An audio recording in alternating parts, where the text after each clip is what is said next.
Good morning. I'm Mike Young. I'm a partner with SC&H Group in their audit practice. For many years, I've worked with our not-for-profit clients. On behalf of SC&H and M&T, I'd like to welcome you to the 2021 Not-for-Profit Summit. While we had hoped to do this event live, we're glad that you can join us virtually. This morning, we have a full agenda. We've selected topics that we believe will be of most interest to our NFP clients. We'll start off the morning with a presentation from Luke Tilley of M&T Bank on the state of the economy and its implications on investing strategy. It's been a wild 18 months in the markets, and hopefully Luke can give us some insights into expectations for the future. Kim Miller and Lori Burkhauser will briefly cover more significant recent accounting and tax changes that will likely impact your financial or tax reporting in fiscal year 2022 or 2023. Then Anthony Julian will moderate a panel discussion on cybersecurity. The panel will discuss the technology infrastructure, processes, and insurance coverages required to protect your organization from potentially catastrophic impacts of a cybersecurity breach. We'll close with another panel discussion of not-for-profit executives on how to drive your mission forward using technology. This session will be moderated by Sarah Sedlak. Now, a few housekeeping items. If you move back to the previous slide, all attendees will be muted during the webinar. The webinar will be recorded and shared with attendees, and you can submit your questions using the question tab. This session will be eligible for CPE credit. If you would like CPE credit, you need to respond to the majority of the polling questions that will be up throughout the conference. So let's get started. I'd like to introduce to you Marguerite Muggy of M&T Bank. Marguerite is a group vice president and leads the education and not-for-profit segment for M&T Bank. Her team provides traditional and tax-exempt financing and banking services for organizations throughout the Mid-Atlantic and Northeast. In addition, Marguerite is very active in the Baltimore not-for-profit community. She currently serves or has served on numerous not-for-profit boards, which provides Marguerite with firsthand knowledge of the opportunities and challenges faced by not-for-profit organizations. Marguerite, good morning. Good morning, and thank you very much, Mike, and also to everyone at SC&H who helped to put this event together. And thank you to everybody who's in your homes and offices for joining us this morning. It's really great to see a lot of local clients and organizations that are doing really great things for the Baltimore community and Maryland and beyond. I hope that you'll certainly keep M&T in mind for future banking and lending needs, but also just to bounce any ideas off of as you continue to consider new projects or new directions for your organizations. And I certainly hope that next year we get to do this in person. Our first speaker this morning is Luke Tilley. He's my colleague at Wilmington Trust, which is the trust and investment arm of M&T Bank. Luke is the chief economist at the Wilmington Trust Investment Advisors, where he sets the macroeconomic outlook, which informs our investment process. And he was previously an officer and economic advisor with the Federal Reserve Bank of Philadelphia. So he really brings a great perspective in this very interesting time in the economy. So I'm delighted to welcome him this morning. Hi there. Hey, thank you very much, Marguerite. First question, of course, can you hear me? Yes. All right, fantastic. That means hopefully the attendees can too. It's everybody's worst fear, right, is being double muted and started talking on these things.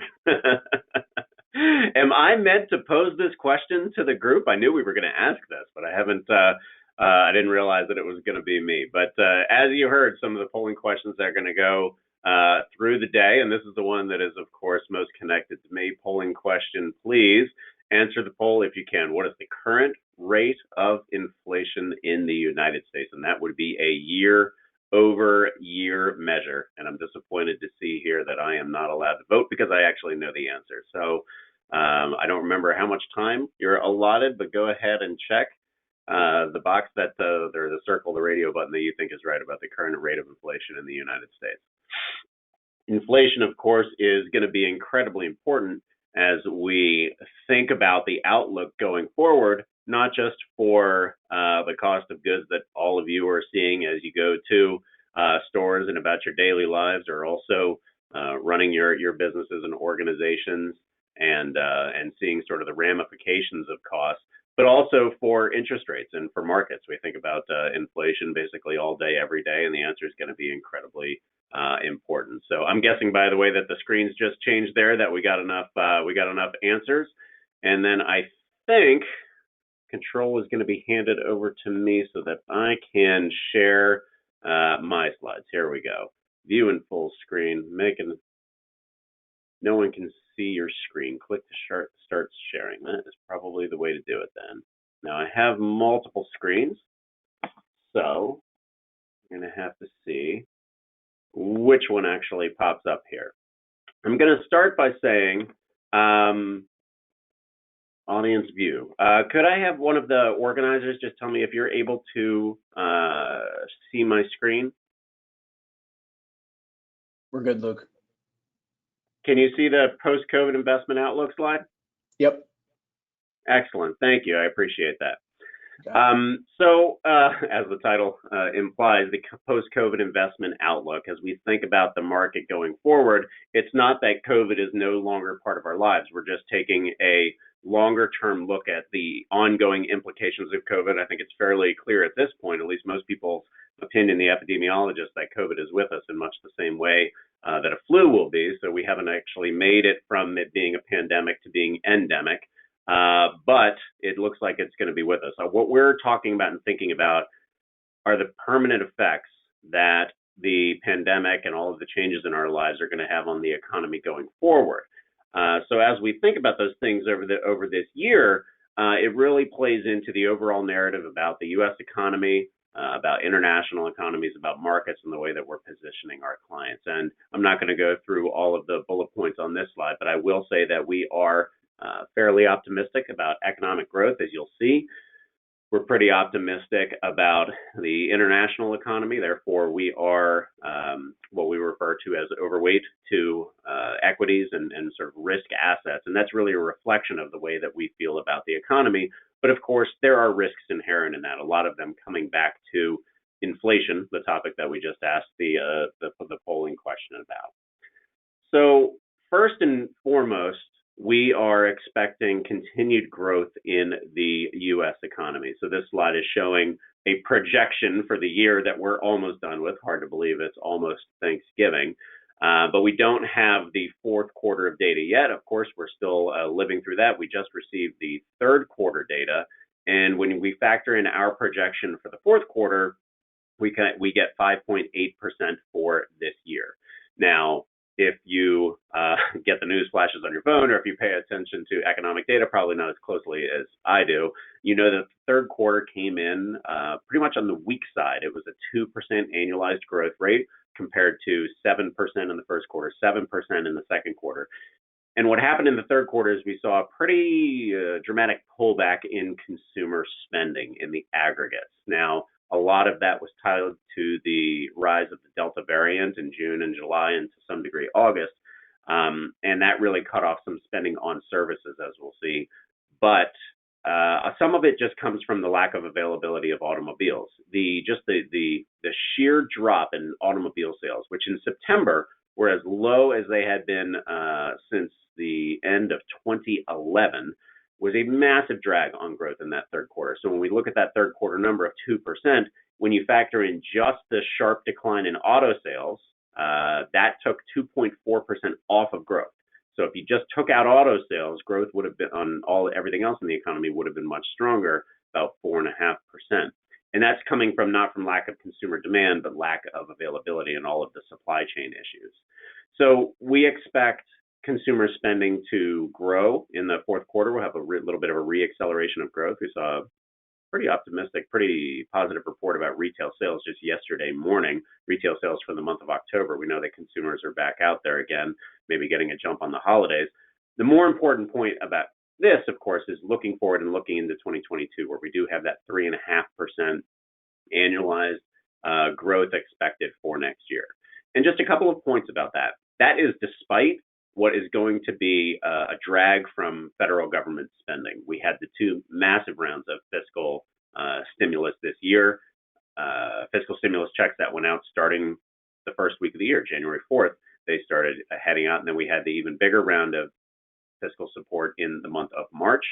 And those really provided a lot of growth. And next year, even with the infrastructure bill having passed, even if the Biden plan, the Build Back Better plan goes through, it will be a net drag on growth next year. So when we have this 3.5%, that's all coming from the private market, essentially. It's coming from employers who are rehiring people who are expecting job growth. It's coming from businesses building back inventories for autos and a lot of other things. And the last thing that I'll say about this 3.5% is that you have to view it in the context of what we usually have. Yes, it's a deceleration from the 5.8% this year, but it's stronger. That 3.5% is stronger than any year that we had in the previous recovery from 2010 all the way through 2019. So we're talking about a time of strong growth, however, with some differences from what we've had in the past. So hopefully you're looking at this somewhat goofy pair of lines here. This is consumer spending, and what we do is we split it between spending on physical goods versus spending on services. And by the way, spending by nonprofits is in that purple line in terms of spending on services. It does go into consumer spending for the reasons that they put together the data. And these are both indexed to the very beginning, just before the pandemic. So this is February 2020. And what you can see is huge spending on physical goods.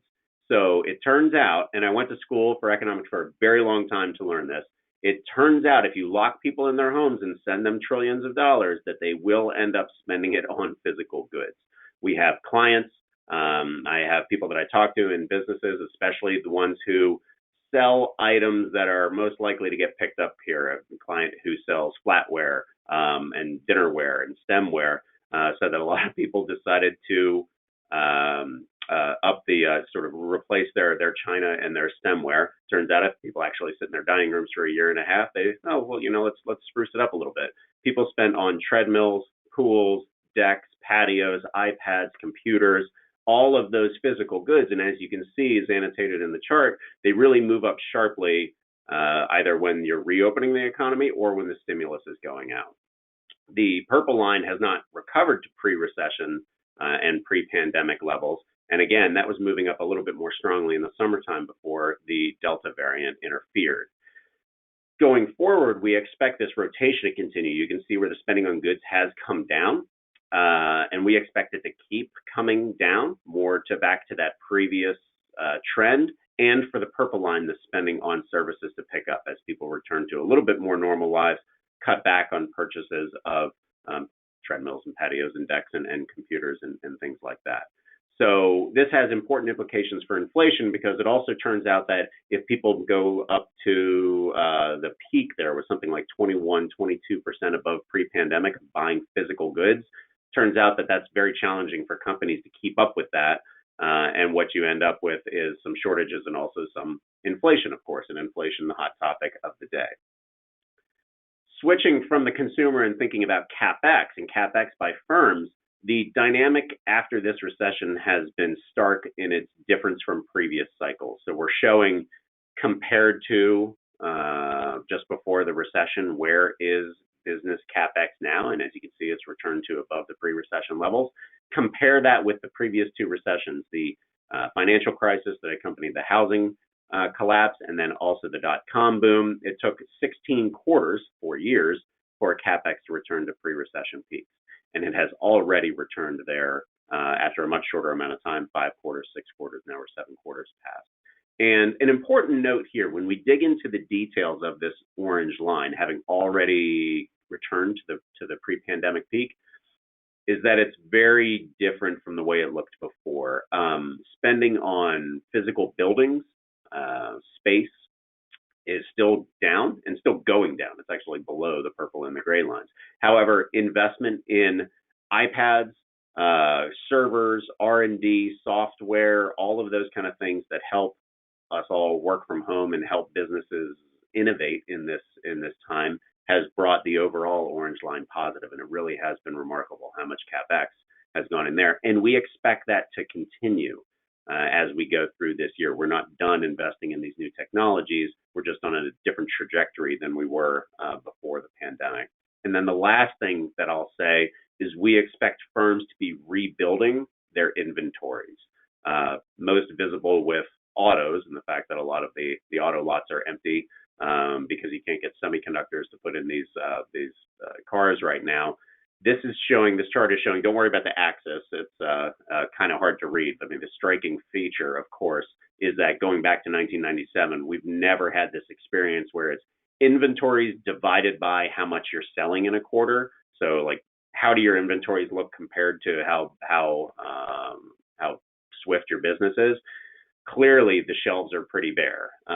If you look back to previous recessions, you've got numerator and denominator moving. In 2008 or 2007, when consumers start slowing down, well, businesses slow down how much they have on their shelves too. It's a sort of like a self-regulating mechanism. In this dynamic, when you send people trillions of dollars and they buy up everything on the shelves, and businesses are having a hard time restocking those shelves, you get these incredibly low inventories. So this is one of the reasons that we expect more business activity over the course of this year. Even if consumer spending dissipates to the downside, we expect businesses to be manufacturing items and restocking those shelves. Easiest way to think about it is, even if auto sales slow down, the auto manufacturers are going to be busy because they're going to restock inventories. Let's talk a little bit about the labor market and inflation, which I think is incredibly important for when we think about society and whether people are able to find jobs, looking for jobs, and sort of their personal situation. Clearly, we're still not back to pre-recession jobs. We're more than 5 million jobs still in the hole, and we're expecting pretty strong job growth, about 500,000 jobs per month on average as we look forward over 12 months. And if that were to transpire, and if that 500,000 job rate were to continue, that's our dotted blue line there. It would take until July 2022 to recapture the pre-pandemic level of jobs, and it would take until July 2023 to pick up to kind of a rough trend line that we've drawn in there that increases, but it's not a straight line. We have it slowing down, which is probably what would have happened were it not for the pandemic, a slowdown in growth. So we still have a lot of jobs to be made up, but I think, as we all know, job postings are very high. Employers are falling all over themselves trying to get applicants in the door, and the real problem is with people applying for the jobs, and that has to do with labor force participation. There are two lines here because we look at labor force participation for all ages of everybody in the labor force. Above the age of 16 is where the government starts tracking whether somebody can meaningfully participate in the labor force. There's also the age 25 to 54, which tragically the government refers to as prime age. I don't know why they cut it off at 54 and not a little bit later. Their choice, not mine. But there's a little bit of difference in the lines. But really, the main feature here is that drop off on the far right of the chart. You get to the pandemic, you get the sharp drop in participation for understandable reasons. You get a bounce back. But if you can see how, especially the orange line has flatlined, that's 3 million people who are no longer in the labor force. They are neither looking nor employed. And that cuts a lot of ways. And this is incredibly important for, again, the societal impact as we go forward. Of those 3 million people, it looks like about half of them have decided to retire. Now, it's very hard to get data on retirement, it turns out. But a lot of people have reported that they are out of the labor force and they're not looking for a job. It's hard to tell permanence. Maybe they will come back if they're out because of the virus situation or because of child care or elder care or one of those reasons. But it looks like about half of them have retired. And one of the really big impacts here is actually the market. The stock market has performed so well over the past 18 months since the pandemic. Even with the pandemic and the sharp drop-off that there was, the S&P 500, for example, regained its pre-COVID peak about 6 months after the pandemic. So it only took 6 months to regain. Obviously, you can think about the impact that would have on 401ks. It really buoys the 401ks. Not that a 401k is invested just in the S&P 500, but just to give an idea of how much they would have bounced back. And then the markets have been strong this year as well. Retirement accounts, people's relative safety and the ability to retire is much greater this time than 10 years ago. What happened 10 years ago? How long did it take? I wish we could put this up as a polling question. How long did it take the S&P 500 to regain the 2007 peak after we went through the financial crisis? It was 5.5 years. 5.5 years it took for the market to recover. And what happened to retirement accounts then? They did not pick up, obviously, nearly as much with the markets taking that long. And we had, I guess, a log jam at the top of the corporate structure and hiring structure. People were not retiring for many years. It slowed down, and there was this log jam. If you remember stories about kids graduating from college, moving back in with their parents, they couldn't find a job, or the one that they could find was as a barista. It was because of that log jam. Right now, we have a vacuum at the top because we've got so many people retiring. People in sort of middle of the organization positions are being elevated probably faster than they otherwise would have. People are being pulled away from one organization to another to fill a position that's higher. And it's that vacuum that is really creating a lot of the dynamic right now, and the churn, and all the people that you've read about who are voluntarily quitting their jobs. A lot of them are going to another one. There are also people who are out of the labor market because of COVID, still concerns about COVID, or that their previous employer doesn't have enough business. And there are also people who have just reconsidered whether they want to be at work. And if you have a household that has two people working, and they've sort of gotten used to having being at home or being around the children more, and not doing the rushing off to daycare and rushing home and packaged food and that sort of thing, there are surveys are showing as many as 40 to 50% of people are reevaluating whether they want to be working that much. So I've spent a lot of time on this particular chart, and that's for a good reason. It is probably the most important thing that's going to affect me, you, your organizations over the course of this year, not just because thinking about staffing and having enough people to work at an organization, but also thinking about what's going to happen to incomes, and are people going to be living relatively better or relatively worse than they have in the past, and be in need of some services perhaps. The other item that I wanted to touch on before going to Q&A is inflation. Of course, this is the one where we ask the question about what's the level of inflation. I do not have the answer here because this is showing inflation in month-over-month terms. I guess an eagle-eyed person could take the last 12 purple dots and do an annualized. Man, that would be tough to do on the fly, but you'd be able to get the answer. I'll tell you what it is in just a minute. This is core inflation, which economists get in trouble for taking out food and energy, but that's just to avoid some of the massive volatility that there is in food and energy prices, and just looking at all the other items, what has been driving inflation. There's a really important thing going on with the colors right here, because we had a spurt of inflation for 3 months back in the late spring, early summer, April, May, and June, and you can see that more than half of that was driven by a couple of special sectors: airline tickets, hotels, admissions to events, and used cars. All of these things make up very small amounts of the overall consumer basket, but they moved up so sharply at that time that it drove the overall inflation numbers higher. And this is where you would get statements from the Federal Reserve or from economists, including me, saying that we think these things are transitory or ephemeral or will be fleeting, and they were. A lot of that catch up in airfare and hotel prices were trying to even get back to where prices were before. They had taken such a big hit in the pandemic. They were negatives, as you can see, especially airlines and hotels back then. New and used vehicles are a completely different story. The most recent number, that last high bar that has started to move north, you can see the gray bar, which is everything else in the consumer index, is starting to move higher. We're starting to see the impacts of higher wages, which I skipped over the previous slide, but there's some wage pressure that is building into more spending and more inflation. We are seeing the impact of supply chain problems, making things and delivering things, all of the boats that are off the ports. And that's starting to play through to overall higher inflation. And it's that last bar there, that 0.6, and the expectation that this might be growing in a more fulsome and broader way than just those 3 quick months this summer. That is causing some of the angst right now, and all of the questions about whether the Fed is going to be hiking interest rates next year and how quickly they're going to hike them. Any of you who are thinking about interest rates and thinking about long-term versus short-term rates, this is really the question right now, is whether inflation is going to keep up at this pace, and if it's going to end up being fleeting, or if it's going to continue. And we think that it is going to decelerate. So this is the big debate within economics right now. And here you actually get the answer to the question. It's over 5% year-over-year inflation. The most recent number, and this includes the food and energy, this is total inflation. The most recent number that came out just a few days ago would actually drive this up to 6%, but the answer from the previous question would be between the 5 and 7%.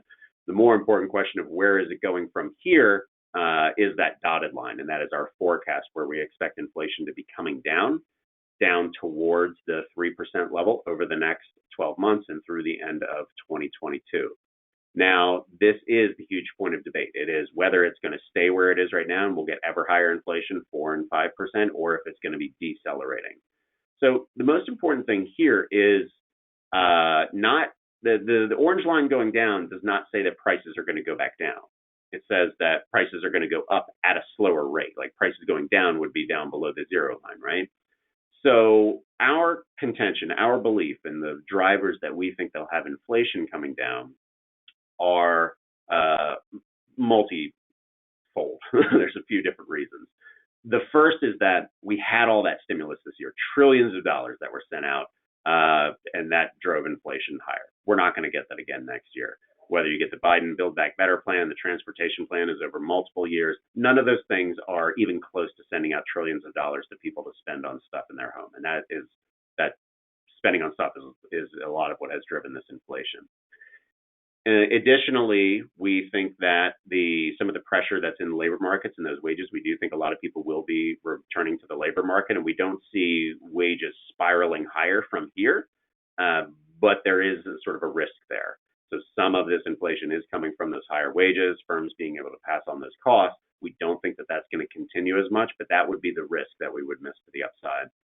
And the last thing is that we believe that firms are much more productive than they have been in the past, that they will be able to do more with less. If you think about restaurants that now have the QR codes and you can order, you have servers that are able to handle more tables, right on down to manufacturers that have invested in robots, or financial firms that have people working from home and working in more efficient ways. The overall push for all that CapEx that I talked about earlier, when we talked about how many servers and R&D and software and all of that CapEx that has happened, we believe makes firms more productive. And over the next year, we're really going to see the gains there, which play through basically to less inflation pressure. And so that's where we get to, I think, the questions that are going to end up being the most important for people, some of these organizations, is what's going to happen with interest rates. We do expect long-term interest rates, so this is the 10-year Treasury yield, to be moving up from here. There's forces, even though we expect inflation to slow down, it'll be enough that it's going to be pushing long-term interest rates higher. The Federal Reserve has now started the tapering of their asset purchases for the past year and a half. They have been buying treasuries. They've been buying mortgage-backed securities to the tune of $120 billion per month. That has been something that has been pushing down on long-term interest rates, basically downward pressure on the longer end of the curve. And with them reeling that back, instead of 120 billion, right now in November, they're doing 15 billion less than that, 105. In December, they're going to do 90 billion, and they're going to keep decreasing it. They have committed to doing that for November and December. We expect, and most people expect, that they'll continue decreasing by 15 billion a month to where they're not making any purchases at all by June and July of next year. So they'll no longer have that downward influence on the market. And that's where the conversation will turn to the short end and shorter term interest rates. If that's what affects your organization more, what is the Fed going to be doing about short term rates? So here we expect long term rates to be moving up.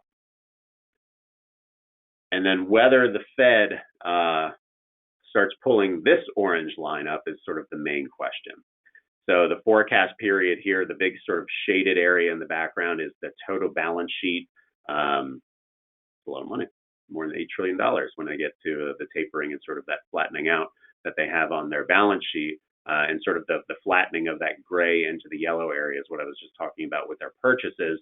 Once they are done with that, we liken that program and the fact that they're decreasing by 15 billion a month. I call that letting the foot off of the accelerator. And so they're not pushing as hard and trying to support the economy with that. The next question is, when do they tap the brakes? and that's the orange line. When do they raise their target for the short-term overnight interest rate? We think, and what's shown here is a first hike coming in November, December of 2022. So you would have still a while before they start raising the interest rates on the short end. However, this is highly contingent on that path for inflation. This is why I spent so much time talking about inflation. If inflation comes down to the 3% and decelerates like I am talking about, we would stick with this expectation, which is not hiking until the end of next year. So pretty low short-term interest rates until the end of next year. And then what works out to roughly 4 hikes of 25 basis points per year, 1% per year going forward, as is shown here. If we are wrong about inflation, and if some of the people who are more hawkish about inflation think that it's going to remain where it is now, or if it's not going to decelerate as much as we think, then that first interest rate hike will come earlier. It'll come in June or July, perhaps even earlier than that. So I think really the closing message here is that there is so much uncertainty about the path forward. It mostly has to do with inflation. It mostly has to do with the labor markets. Our view is that we have to, as again, just to recap a little bit, we have those people who are going to be returning to the labor market and lessen some of the pressures on the labor market side, but with some of the permanent impacts as well. We do expect inflation to slow down, but it's still going to be high enough, and with the Fed cutting their purchases, that long-term interest rates would be moving higher, and then we expect the Fed to be hiking those short-term rates at the end of next year. So I'll just land on our portfolio positioning slide, and then I think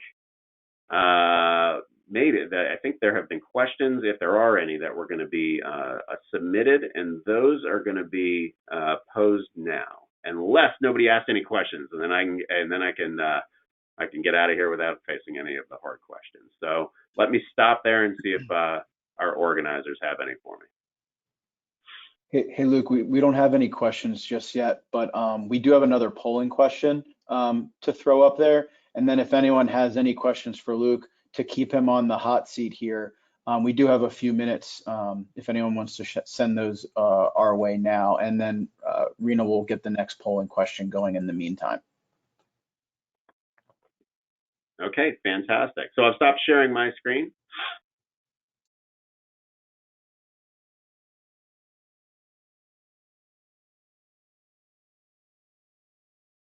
Oh, do I get to ask this, or were you going to ask this? What is the name of the bill that President Biden just signed into law yesterday or the day before?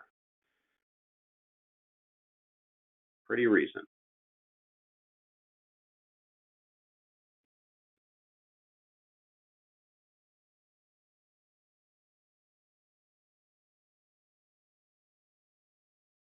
Again, I'm not allowed to vote, organizer and panelist, but I know the answer.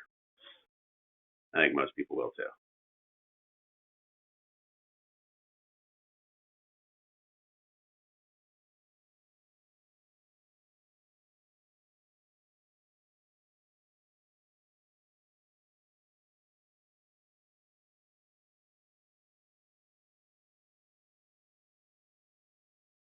All right, it looks like you're off the hook, my friend. You answered everyone's questions already. Thank you so much for having me here. I really do look forward, as you said at the beginning, to doing this in person again and seeing you all, because we did this event and it was always so wonderful to see you. So hope to do that again soon. Thank you, everybody, and have a wonderful event and day. Awesome. Thanks a lot, Luke. We appreciate your participation and all the good information today. We're going to put up a third polling question. This will be a common theme. This is a 4-hour event, so we're going to have a bunch of polling questions today, a total of 12. If you can, Rena's going to pop this up so that we can get some feedback for about a minute.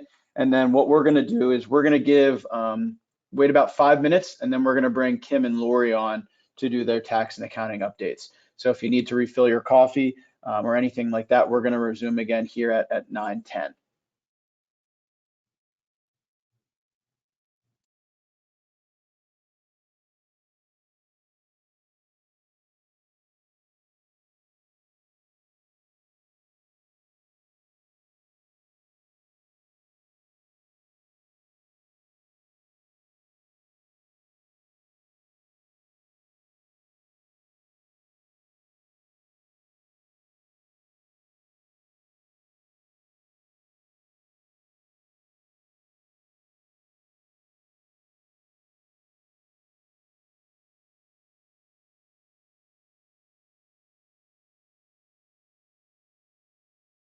Okay, so it sounds like Kim is ready to rock and roll. So we're going to accelerate things just a couple minutes.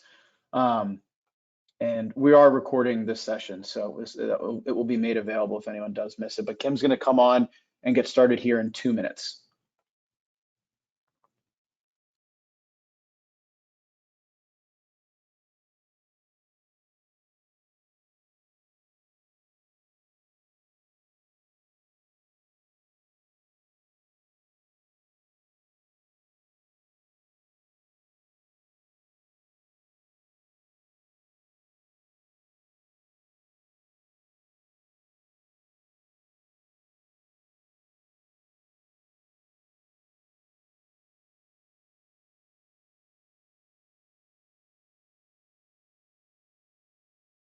Before Kim comes on, a couple other things I just want to make sure that the audience is aware of. So this next session is going to be broken up into 2 parts. Kim's going to cover the first part, and then Lori's going to be covering the second part. We're going to do Q&A. If there's any questions, we're going to cover those after each session. So if you have any questions that come up during Kim's presentation, just drop those questions into the GoToWebinar question chat, and then we will have a dedicated session for answering Kim's questions after her piece, which will be roughly 20 minutes or so. And then Lori will cover her portion, and then we'll do Q&A with Lori. So if anyone has any questions, they can send them. You're welcome to send it in the whole time, but we wanted to do our best to not make everyone wait 40 to 45 minutes to have their questions answered. So Kim should be coming on here shortly, but wanted to make sure that it was clear on how to best send over your questions for them.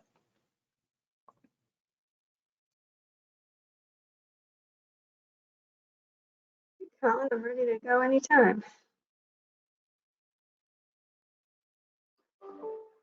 Awesome. Feel free to take it away then, Kim. Thank you. Okay. So good morning. I'm Kim Miller, and just as Colin mentioned, going to summarize some upcoming and recent accounting updates. I will start with ASU 2020-07. So this is probably going to impact, be one of the main updates that impacts the most widespread nonprofits. Relates to presentation and disclosure of contributed non-financial assets. So in simpler terms, your in-kind contributions. That includes donated fixed assets, materials, supplies, intangibles, also contributed services. And this is effective for periods beginning after June 15th, 2021. The presentation enhancements are going to be applied retrospectively. So if you have comparative financials, you'll want to gather that information for both years. If you're not already tracking donated assets and services separately, you'll want to start now. Just firsthand from my clients, most of them have separate GL codes, or at least can break those out, which leads us into the next poll question. Does your organization track in-kind contributions in a separate GL account? Yes, no, but we can easily break out the amount, or we don't have any and it doesn't even apply to us.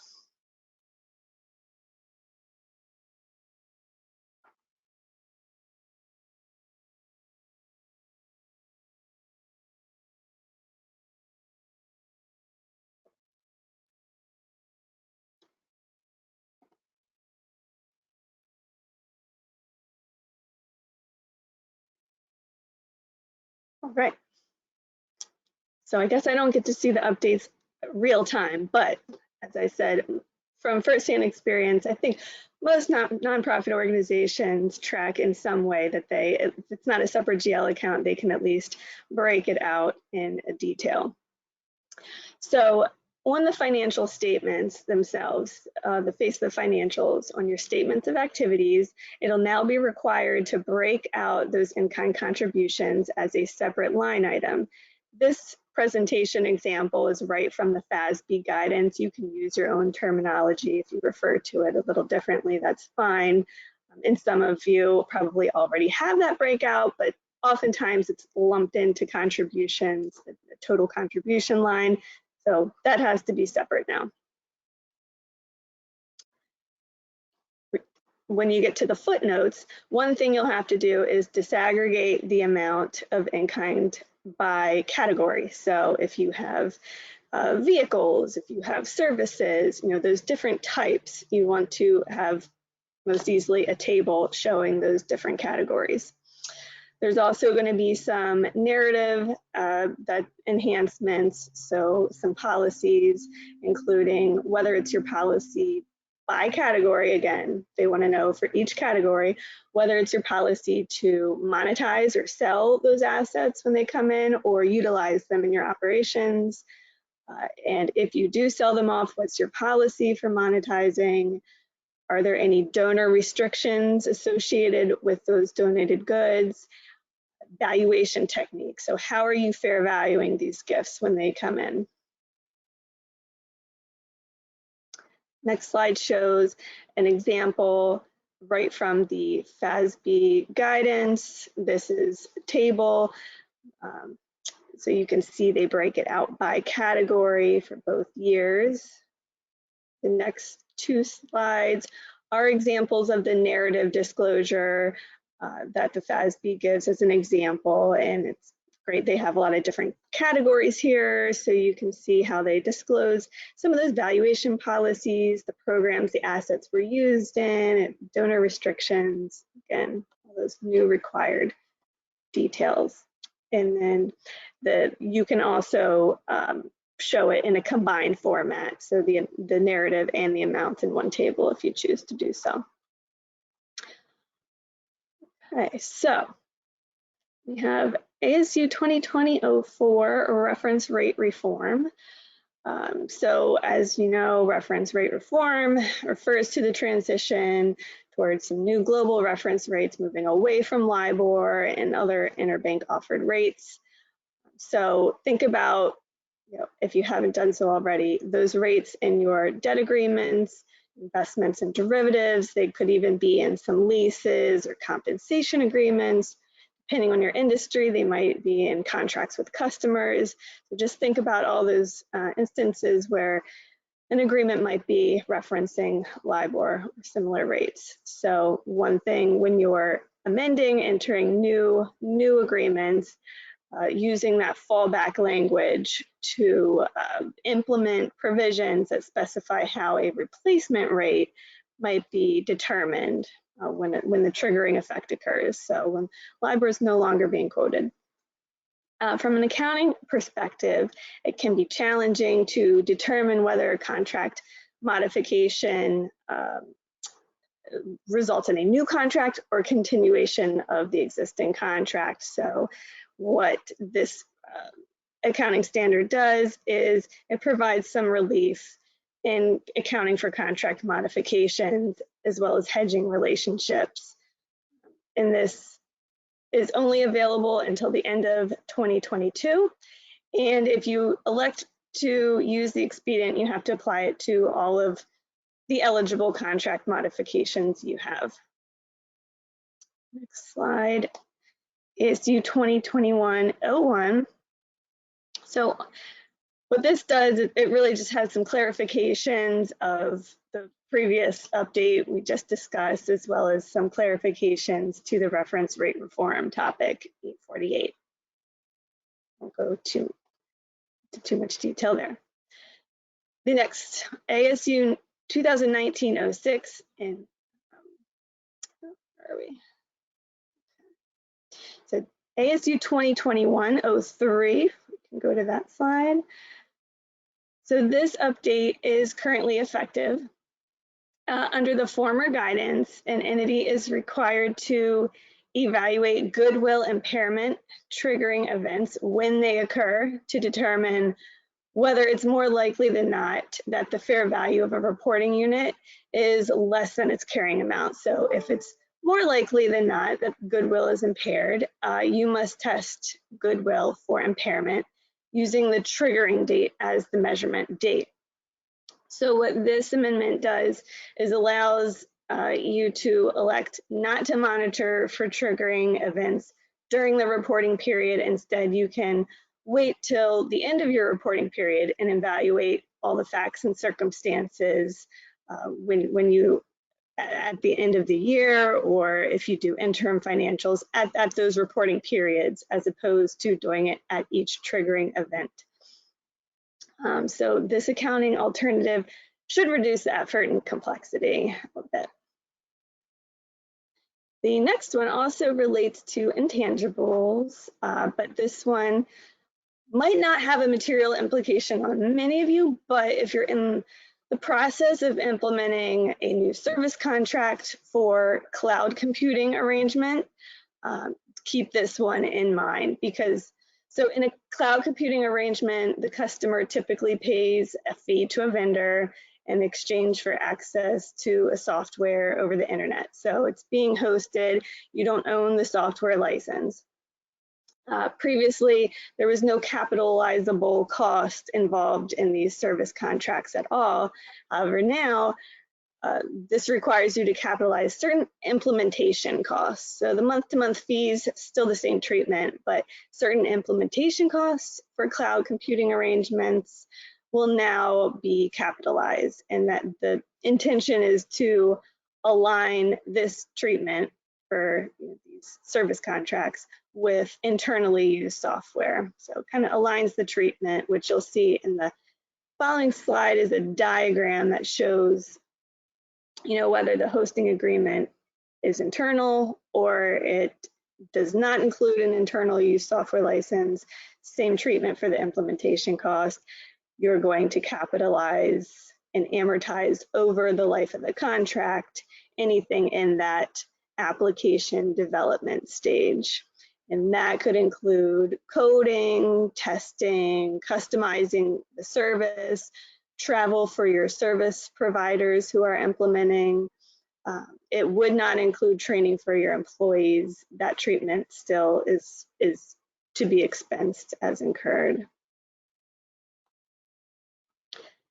This slide just shows the presentation to record your capitalized cost wherever you would record prepaid for your cloud hosting arrangement. On the statement of activities, you would amortize right in the same line item as your fees for that contract. And if you do terminate the contract early, make sure to write those off, fully amortize those assets. All right. So this is for anyone that has collections. Now this was already effective, but just wanted to bring up as a reminder, since some of the attendees do maintain collections. So this update aligns the definition of a collection with the one used by the American Alliance of Museums. It also requires your footnotes to disclose your organization's policy for the use of proceeds from deaccessioned collection items. So if you do have a policy that proceeds from deaccessioned items can be used for direct care, just disclose in your footnote what your definition of direct care is. Right, leases. Now we've heard about this lease accounting standard update for years now. It was again pushed off another year for non-public entities. So some of you have implemented, some of you have not. That'll be a later polling question. But so I'll review the accounting at a higher level, go into some of the lease modification intricacies. So high level, two types of leases. Still have operating leases, but they are going to go on your balance sheet. So you'll have a right of use asset and a lease liability. Your financing leases are previously, it's very similar to what was previously capital leases. So this is a retroactive implementation. So you'll want to do 2 years, show the impact for 2 years when you do implement. There are some practical expedients. So if you're already in the middle of certain leases when you implement, you don't have to go back and reassess whether it was a capital lease or an operating lease. You also don't have to look at agreements that were outstanding and look to see whether there were leases. If you originally determined, no, this wasn't a lease, you don't have to go back and treat it as a lease. All right, so the poll question, has your organization implemented the new lease standard yet? Yes, not yet, or doesn't even apply to us because we don't have leases.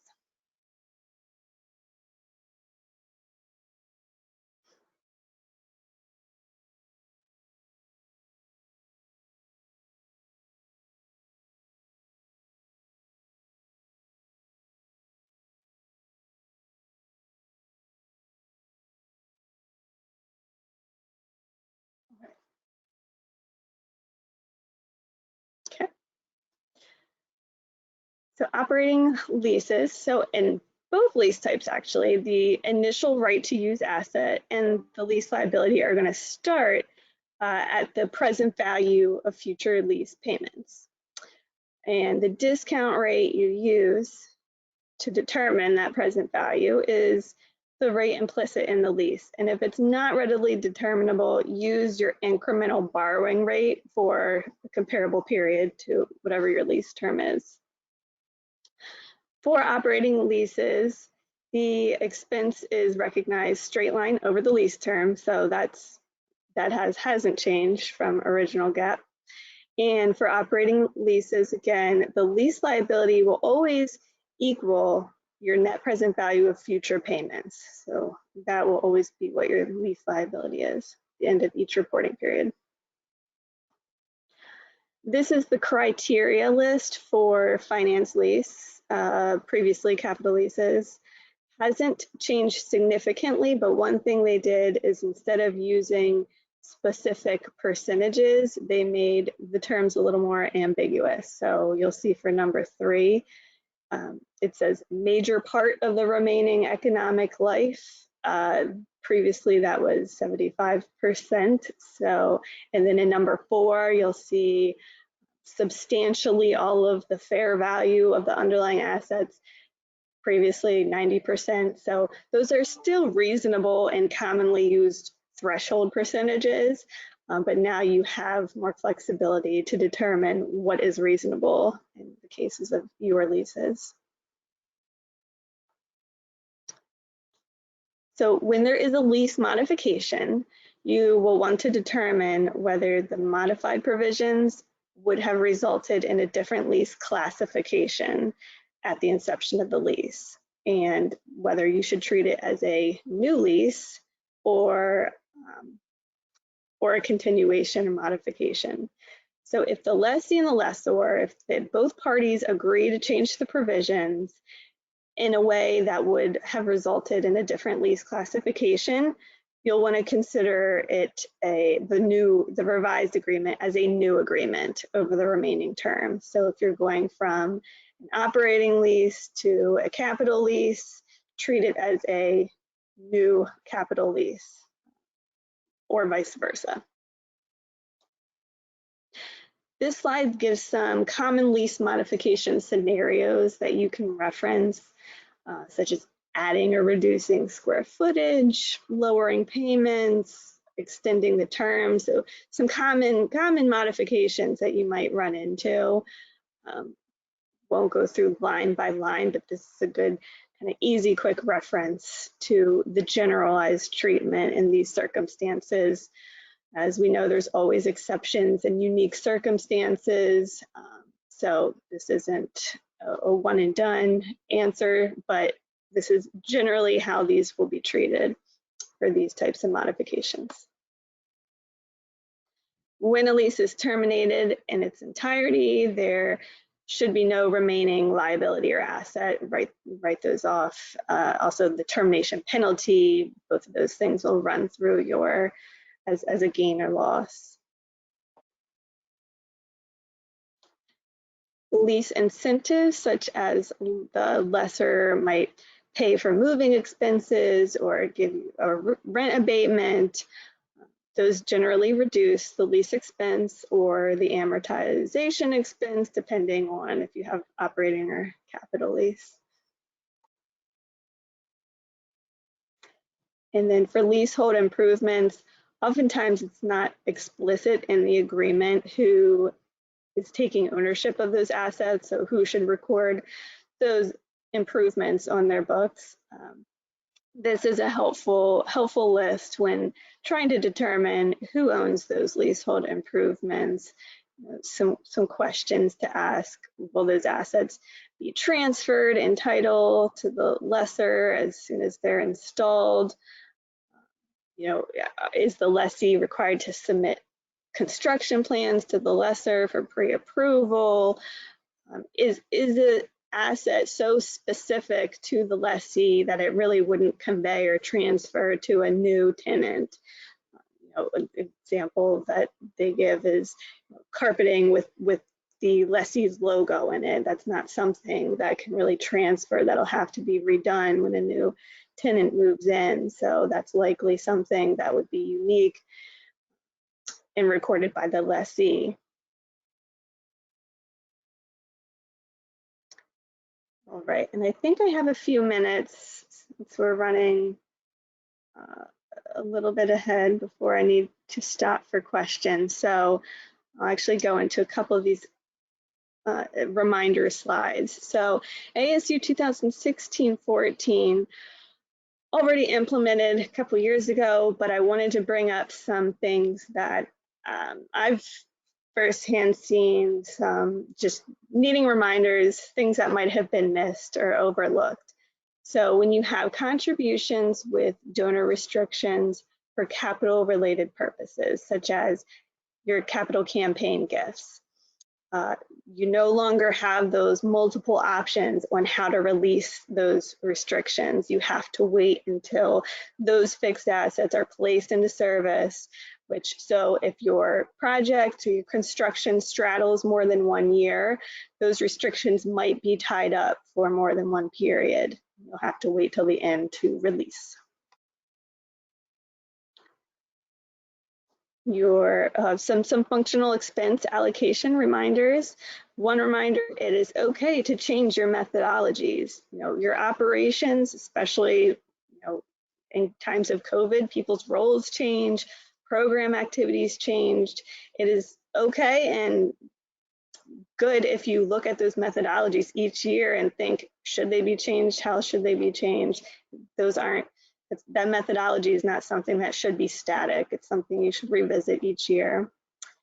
Advertising for exchange transactions should always be management in general. So for instance, if you're a school and you're advertising to increase your enrollment, even though you're advertising for your program and your mission, that should be M&G expense.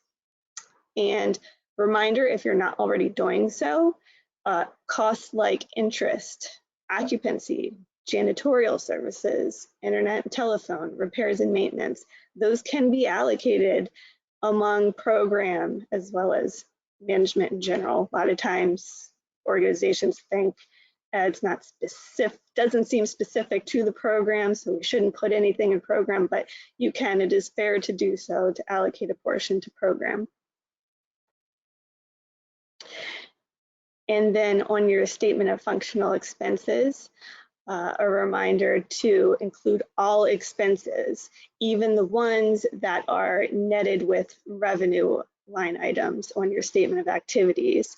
So things that might have been netted with revenue, cost of goods sold, or a lot of times special event expenses, but those should actually be broken out on your statement of functional expenses, which leads you to have kind of a reconciliation between your true total expenses and the expenses on the statement of activities. And then I won't go through these in detail, but functional expense allocation reminders for expenses that cannot be allocated out of management in general, things like HR, business management, those types of things. Don't see a lot of deviation from this, but thought it was a helpful list to include. And then looks like I'm getting to the point where I probably should jump into Q&A. So I'm just going to point out that there are some additional slides related to the accounting standard for the clarification of contributions received and made. So yeah, feel free to click through those. There's some flow charts and examples for reference that I thought might be helpful. So Colin, if there's any questions. happy to Yeah. bring. Thanks, Kim. I think you covered everyone's questions already. We didn't have any that came through, so I think what we'll do is we can keep rolling on to Lori. But thanks a lot for all the great content. This was super. So thank you. Made my job easy. Thanks, everybody. Thanks, Kim.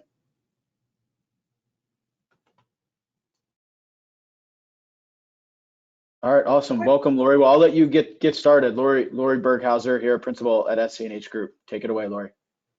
Good morning, everyone. I'm excited to speak with you this morning, and I'm kind of excited because now I'm talking about credits that could potentially save your organization money, as opposed to just talking about tax law. So I hope everyone is interested, and wanted to talk about the employee retention credit primarily. This really is a big one. It was initially enacted as part of the CARES Act, and then it was modified and amplified by the Consolidated Appropriations Act on December 27, 2020. It was further enhanced and modified by the American Rescue Plan Act in March of 2021, and then just this past week modified again by the infrastructure bill. So it's a lot of changes that have happened with a credit that pre-COVID didn't exist and is actually, for the most part, ended September 30th, 2021. But you claim these credits on your 941, your payroll tax return, and you have 3 years to amend a 941. So I want to make sure that that you could potentially qualify for this credit, that you look through the presentation and then consider amending your Form 941s to get your organization some additional dollars.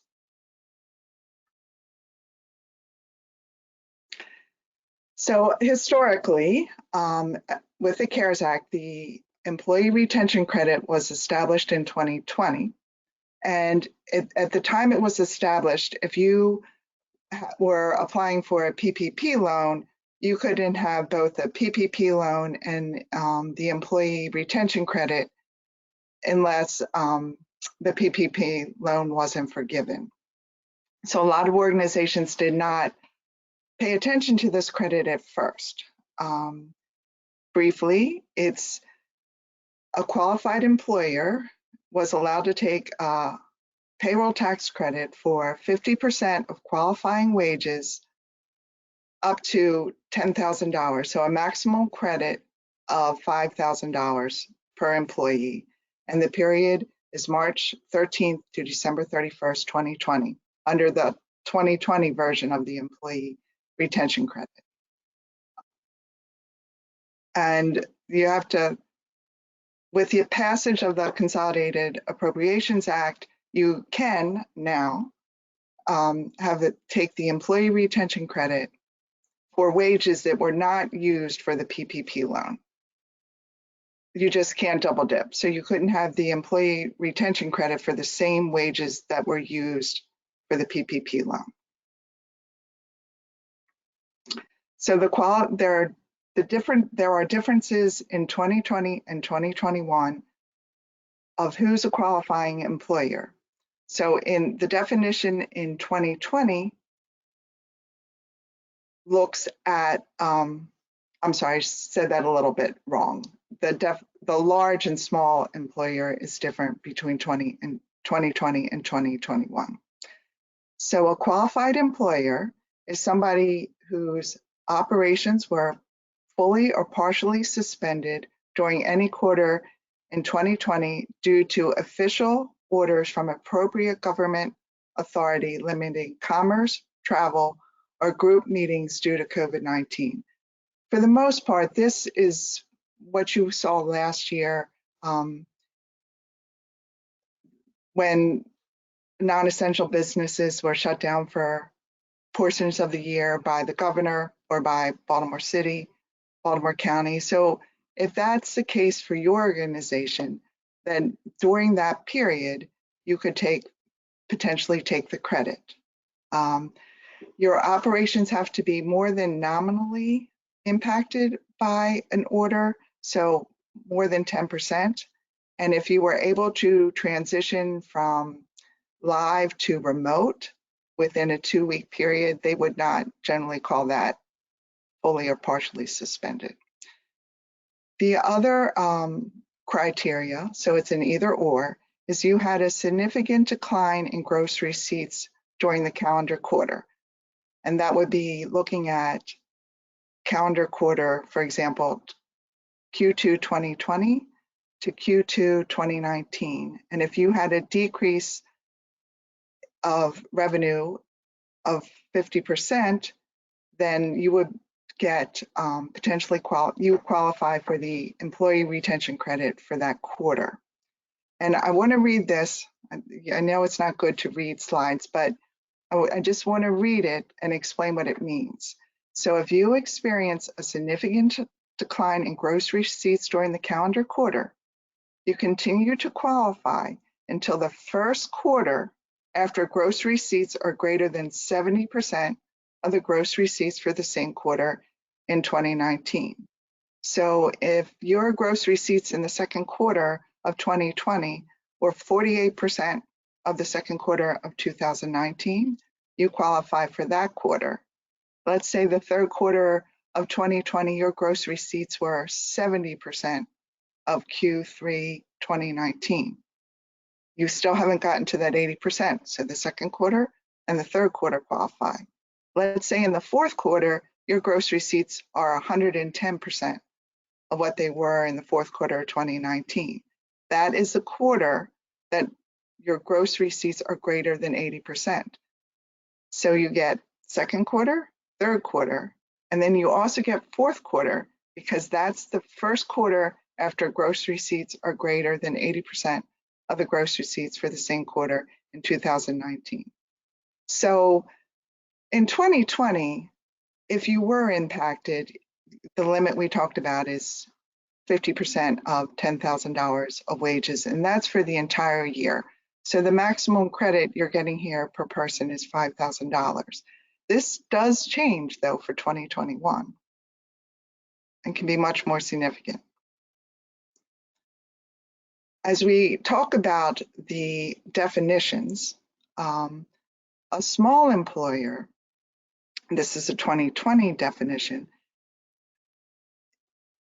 is someone with 100 or less employees. And if you are a small employer and you qualify under the gross receipts test, then any wages you paid for that quarter qualify, whether the person was working or the person wasn't working. If you're a large employer, your qualified wages are only those wages that were paid, that you paid people, or the applicable part of their health insurance that you paid people not to work. So if you're a large employer and somebody was able to work 20% of the time and you paid them 100% of their wages, then the 80% of the time that they weren't working and 80% of their qualified health plan costs would be what you would look at. And it's the definition of an employee is based upon full-time employees. And the way you do that calculation is you look at your employees in 2019 on a monthly basis that worked an average of 30 hours per week or 130 hours in a month. And you do that monthly and you divide by 12 to determine whether you have whether you're a small or large employer. You part-time people that don't make the 30 hours or 130 hours a month, they don't count in the calculation. And then for large employers, for large employers, if you paid somebody, say, a COVID bonus during this period, you're limited to what you paid them for the 30 days prior. So you couldn't increase their wages. A small employer could increase and it would count. A little historical, because obviously the time has passed, but the Credit was originally claimed on the 941, and in 2020, if you knew this was going on, you could have got an advance credit, and the first quarter 2020 for that March 13th to March 31st, 2020 period, you would have claimed that on your second quarter 941. Now, because we're in 2021, you would use amended 941s to claim the credits, and you would still use the second quarter 2020 to file amended for the first quarter of 2020, the second quarter of 2020.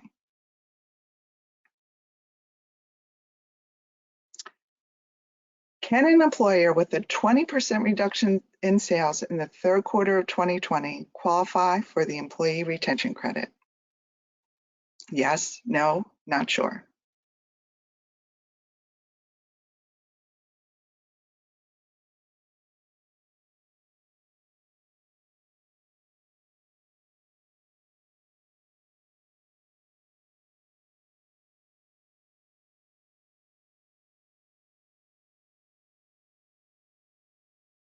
We'll move on to the next slide. So we talked about 2020, the maximum credit, $5,000.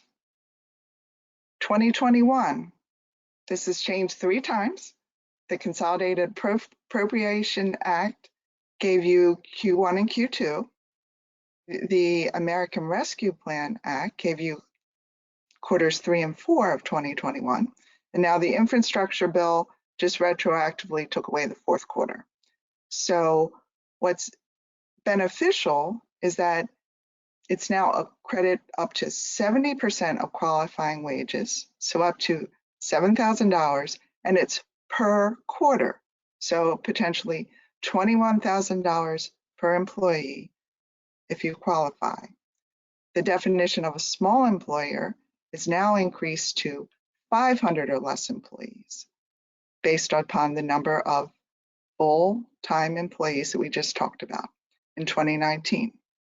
It also changes the definition of a significant decline in gross receipts from a 50% decline to a 20% decline in gross receipts during the calendar quarter compared to the same quarter in 2019, or also to the prior quarter, which we have a slide that'll just explain that a little bit more.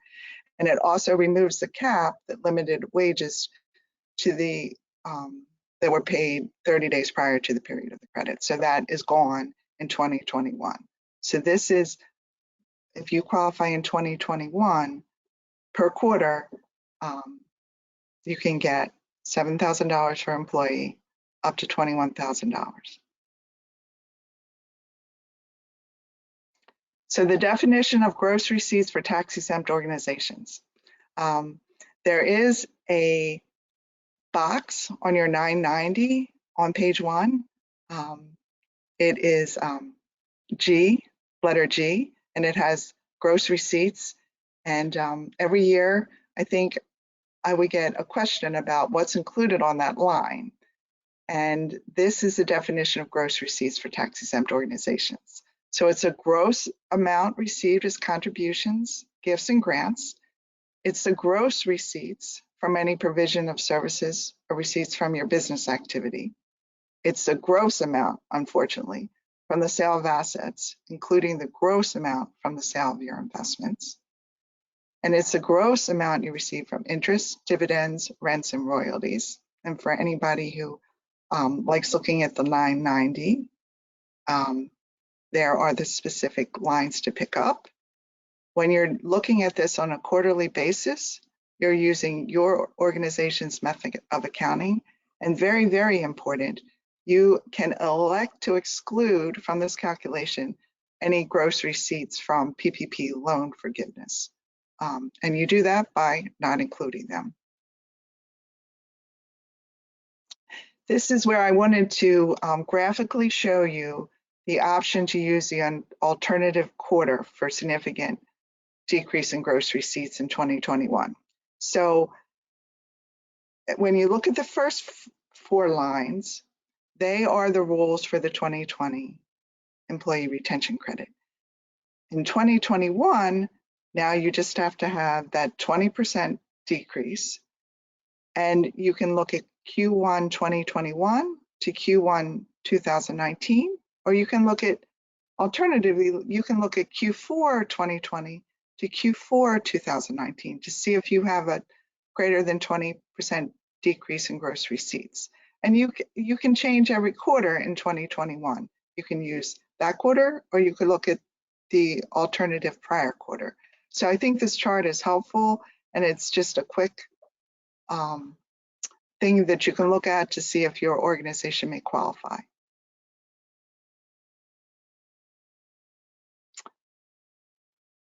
I have a slide or two about recovery startup businesses. These are businesses that began on or after February 15th, 2020, with gross receipts less than $1 million, and that you may not otherwise qualify for full or partial suspension. You can take employee retention credit not to exceed $50,000 for the third and fourth quarters of 2021. And this is the only employee retention credit that was not terminated by the Infrastructure Act for the fourth quarter of 2021. And this,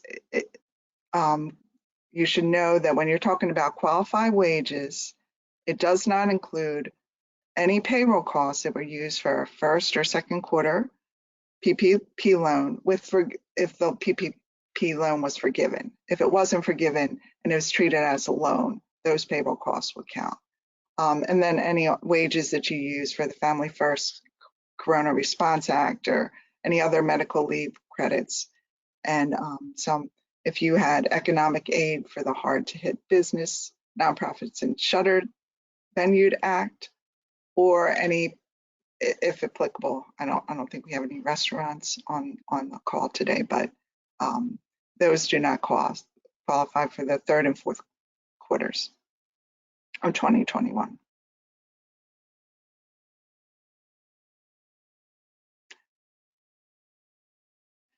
And then briefly, I think I'm running out of time as well. I just wanted to circle back on the Family First Corona Response Act. There were a couple of changes and enhancements here. And I think the most significant one would probably be the fourth bullet from April 1st forward. If you paid people to get a COVID-19 vaccination, that's eligible for the credit. And then the last bullet resets the 10-day limitation on the number of days an employer can claim the paid sick leave credit. It restarts, it was 10 days, and that period ran from April 1st, 2020 to March 31st, 2021. It resets it again. Next slide.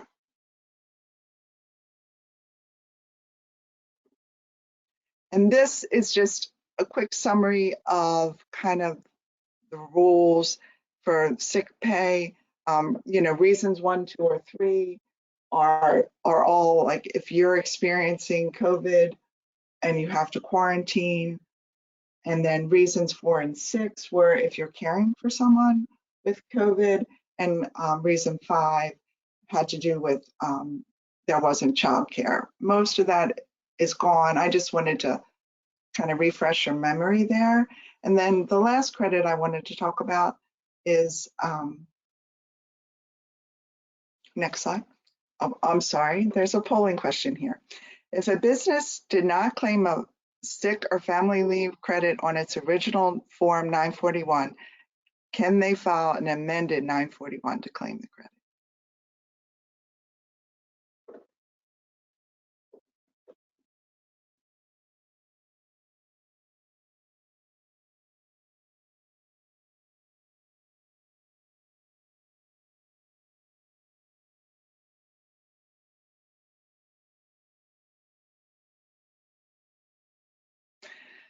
So the last credit I just wanted to mention. Hey, Laurie, on that last polling question, would you mind just sharing the official answer? What we're realizing is that we're not able to get the polling results live. They do keep it pretty like locked up.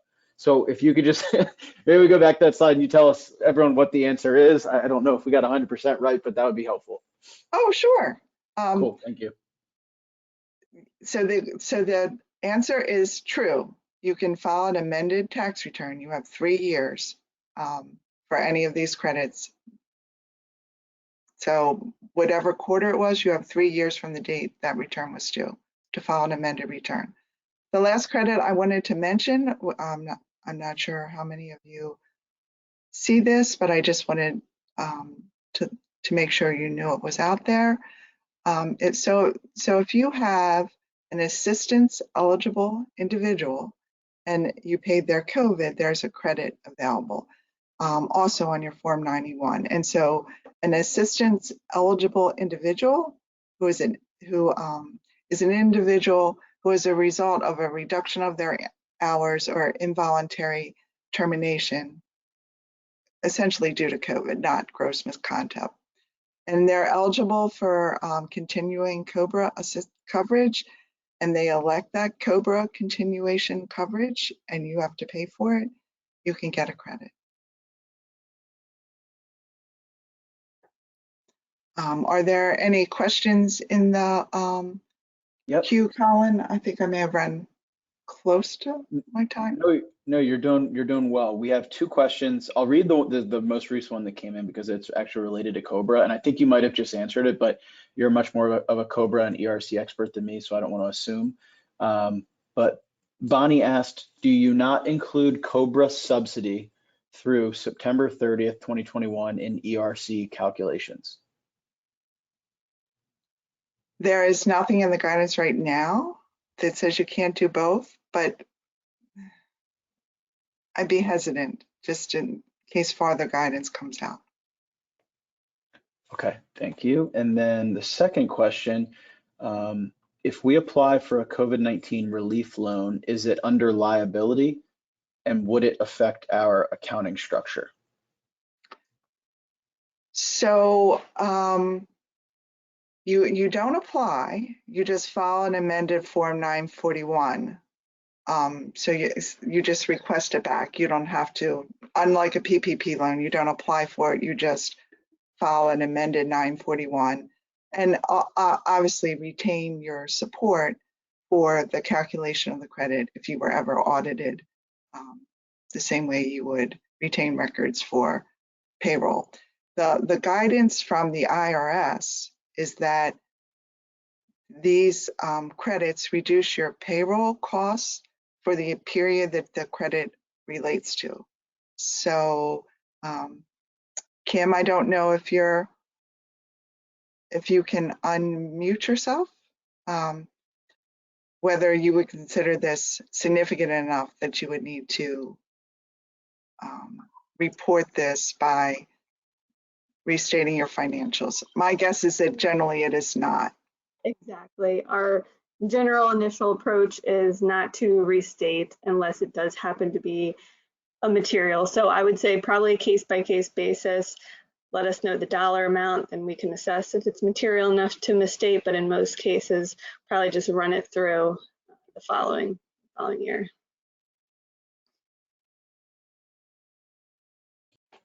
All right. Well, that was a excellent return to video and audio, Kim. Bravo.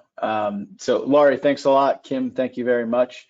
What we're going to do is we're going to take a few-minute break. My Apple Watch is telling me that it's time to stand up. So let's go back to that polling question real quick. I don't think we asked that 8th polling question. We're going to keep this up.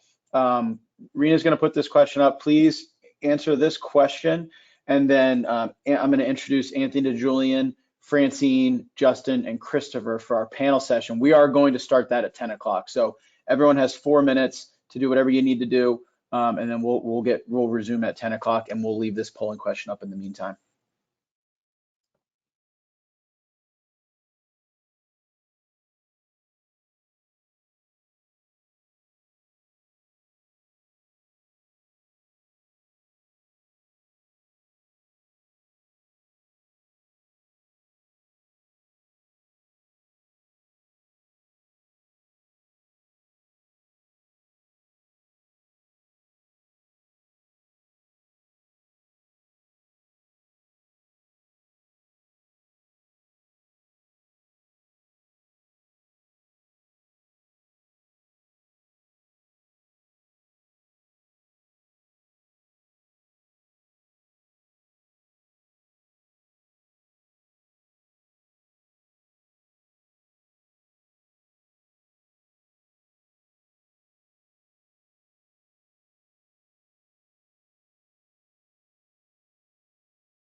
All right, looks like we're at 10 o'clock. Anthony, are you all set?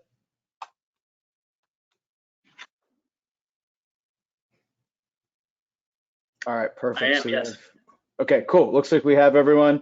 All right, well, we're changing a little change of gears here. We're going to enter into our first panel discussion. So I wanted to welcome Anthony, Francine, Justin, and Christopher, who are going to dive deeper into cybersecurity, cyber insurance, and risk management. So welcome aboard, and Anthony, I'll let you take it away. Thanks, Colin. Good morning to everyone. We're really excited for the group that we brought together today. I want to give everyone a quick opportunity to introduce themselves, and then we'll kind of dive into some of the content. Something I'd like a lot of the folks to keep in mind during today's conversation as we think about cybersecurity in the current state and some of the impacts on non-for-profit. It's how much your organization, even your daily life, relies on technology now, more so than it has ever in the last several years. Think about how much personal information of yourself and of your organization is on your computer, your smartphone, your tablet, and for that matter, somebody else's system. And those are some of the considerations that I think a lot of organizations have to be mindful of as we think about the risks related to cybersecurity. So just quick introduction across the group, and then we're going to get into conversation. Francine, do you want to start? Certainly. Good morning, everyone. As I've been introduced, my name is Francine Hope-Presley. I'm the CFO for the Association for Financial Professionals. AFP is a professional membership organization for treasury and financial planning analysis professionals. And we're the certifying body for 2 certificates, the CTP and the FPAC. And we're located in Bethesda, Maryland. Fantastic. Justin? Yes, I'm Justin Felmy, Vice President with M&T Insurance Agency, located in Baltimore. I am a broker. We work with many nonprofits, and I personally have a interest and a specialization in cyber insurance and working with all my clients to make sure they're best covered. Great, thank you. And Christopher? Hi, I'm Christopher Dean. I am the President CEO of Bnet Systems. We're a managed service provider, which for all you non-geeks in the audience basically means outsourced IT. We handle the IT needs of our clients, many of which are nonprofits, and cybersecurity has definitely been top of the list for us for the past few years as the threats have increased. Fantastic, thank you. So with that, that's one of the areas I'd like to kind of start with, talking about how cyber threats have evolved over the last 18 to 24 months. And just open it up to everyone initially, but kind of how have cyber threats, how has cybersecurity evolved, and what are some of the biggest threats in today's current landscape that organizations need to be aware of or cognizant of? Maybe Justin, you can start from the perspective of what you've seen. Yeah, absolutely. We've seen really an explosion or large increase in claims and hacking activity affecting companies big and small. It really spreads across the landscape. What we've seen is that hackers and bad actors have really lost no time due to COVID and exploiting the large increase in essentially attack vectors that came with the remote work environment.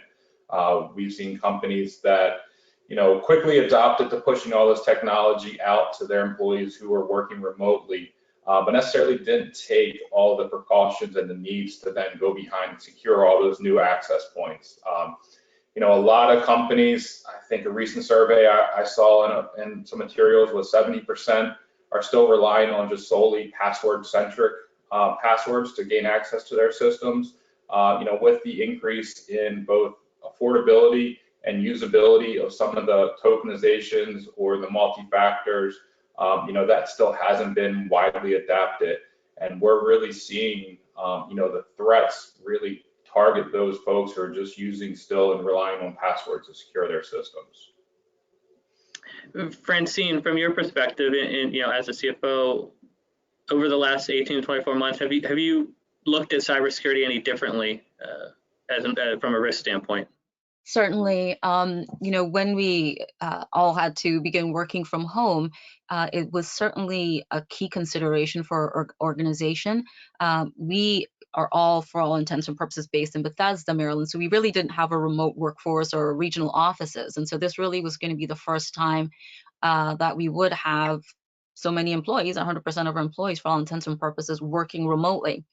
What we did have in place, however, was an internal control process pre-COVID, which allowed us to begin the process of implementing MFA in certain for certain of our applications. We had also utilized our outsourced IT provider to help us with implementing training around cybersecurity, and also implementing a system where we simulate phishing attacks for, so we can really challenge and test our employees and get them accustomed to what a problematic communication might look like. That's not to say that we're perfect. Every once in a while, maybe we get a new employee, or maybe we're busy, right? Because that's the other thing, or you're working from home, so maybe you let your guard down a bit and you click on something that you're not supposed to click on. What happens then, if it's a simulated phishing attack, that employee automatically gets a notification that they've got to attend training once again. And so we were lucky in that we did have some of those processes already in place, but we have, since we began working from home, we've increased the frequency of those simulated attacks. We've changed our training to make it a little bit more involved, so that employees really are aware and realize that they have to be on alert. It's not, just a matter of being curious and clicking on a link. It's that email that comes through that looks like it's from your supervisor that's instructing you to do something. But when you, look at it a little bit more closely, you realize that the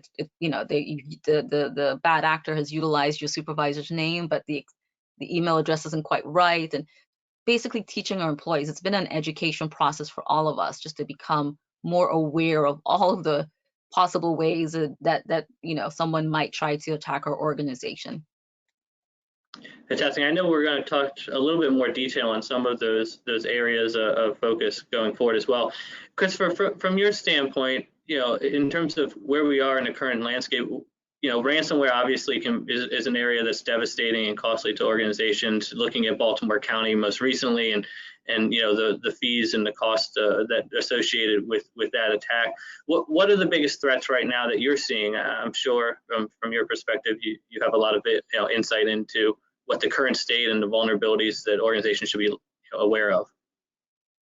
Yeah, thank you. Ransomware is definitely top of the list. We're seeing a great increase in malicious, phishing attacks, and it's tough for nonprofits because they're nonprofits, so they don't have a big budget, and this stuff is not, necessarily inexpensive to fix, but it's the way it is these days. We need to address it. It needs to be fixed. It's now a baseline security issue. So we've seen a lot of chaos recently. Both, I think it's a combination of the increase in attacks, a lot of that. You've seen a lot of high-profile ransomware attacks in the media. But the other thing is COVID. COVID has really, I think, in a way, taken people's eye off the ball. It's a lot more confusing when people are working from home. They've got kids they have to deal with. They're not in their work environment. They're not as focused as they are at work usually. And we found that to be a real challenge because, one of the themes I'll keep coming back to is obviously you want to configure your hardware and software to be as secure as possible, but actually that's the easy part. The hard part is getting the users trained to identify malicious emails and not take action on them, and what do they do, and that's the hard part.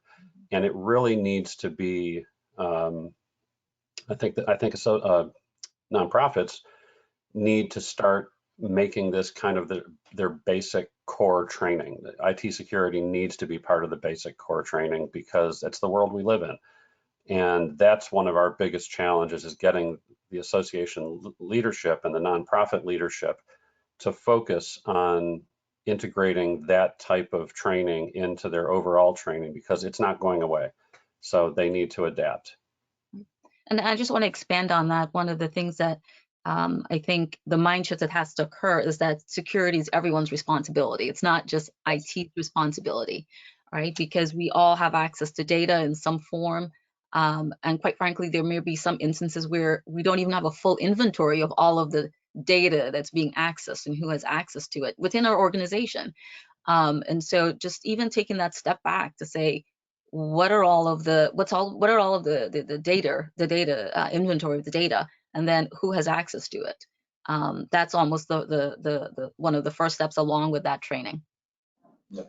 And I would just echo that as well, especially some of Christopher's points that, you can secure all your hardware and you can have the greatest outsourced IT vendor available. However, 85% of the breaches in 2020 had a human element to it. So someone clicking on a phishing email, or someone accessing something that they shouldn't from a different device.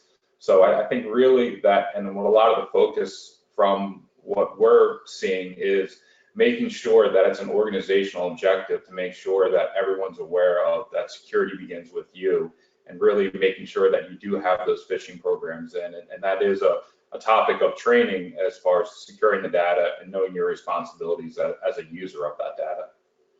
And I'll say, just from the polling question, I'll give you guys, I don't know if you saw the results, but the results said that 41% of the respondents have not done a training in 2021.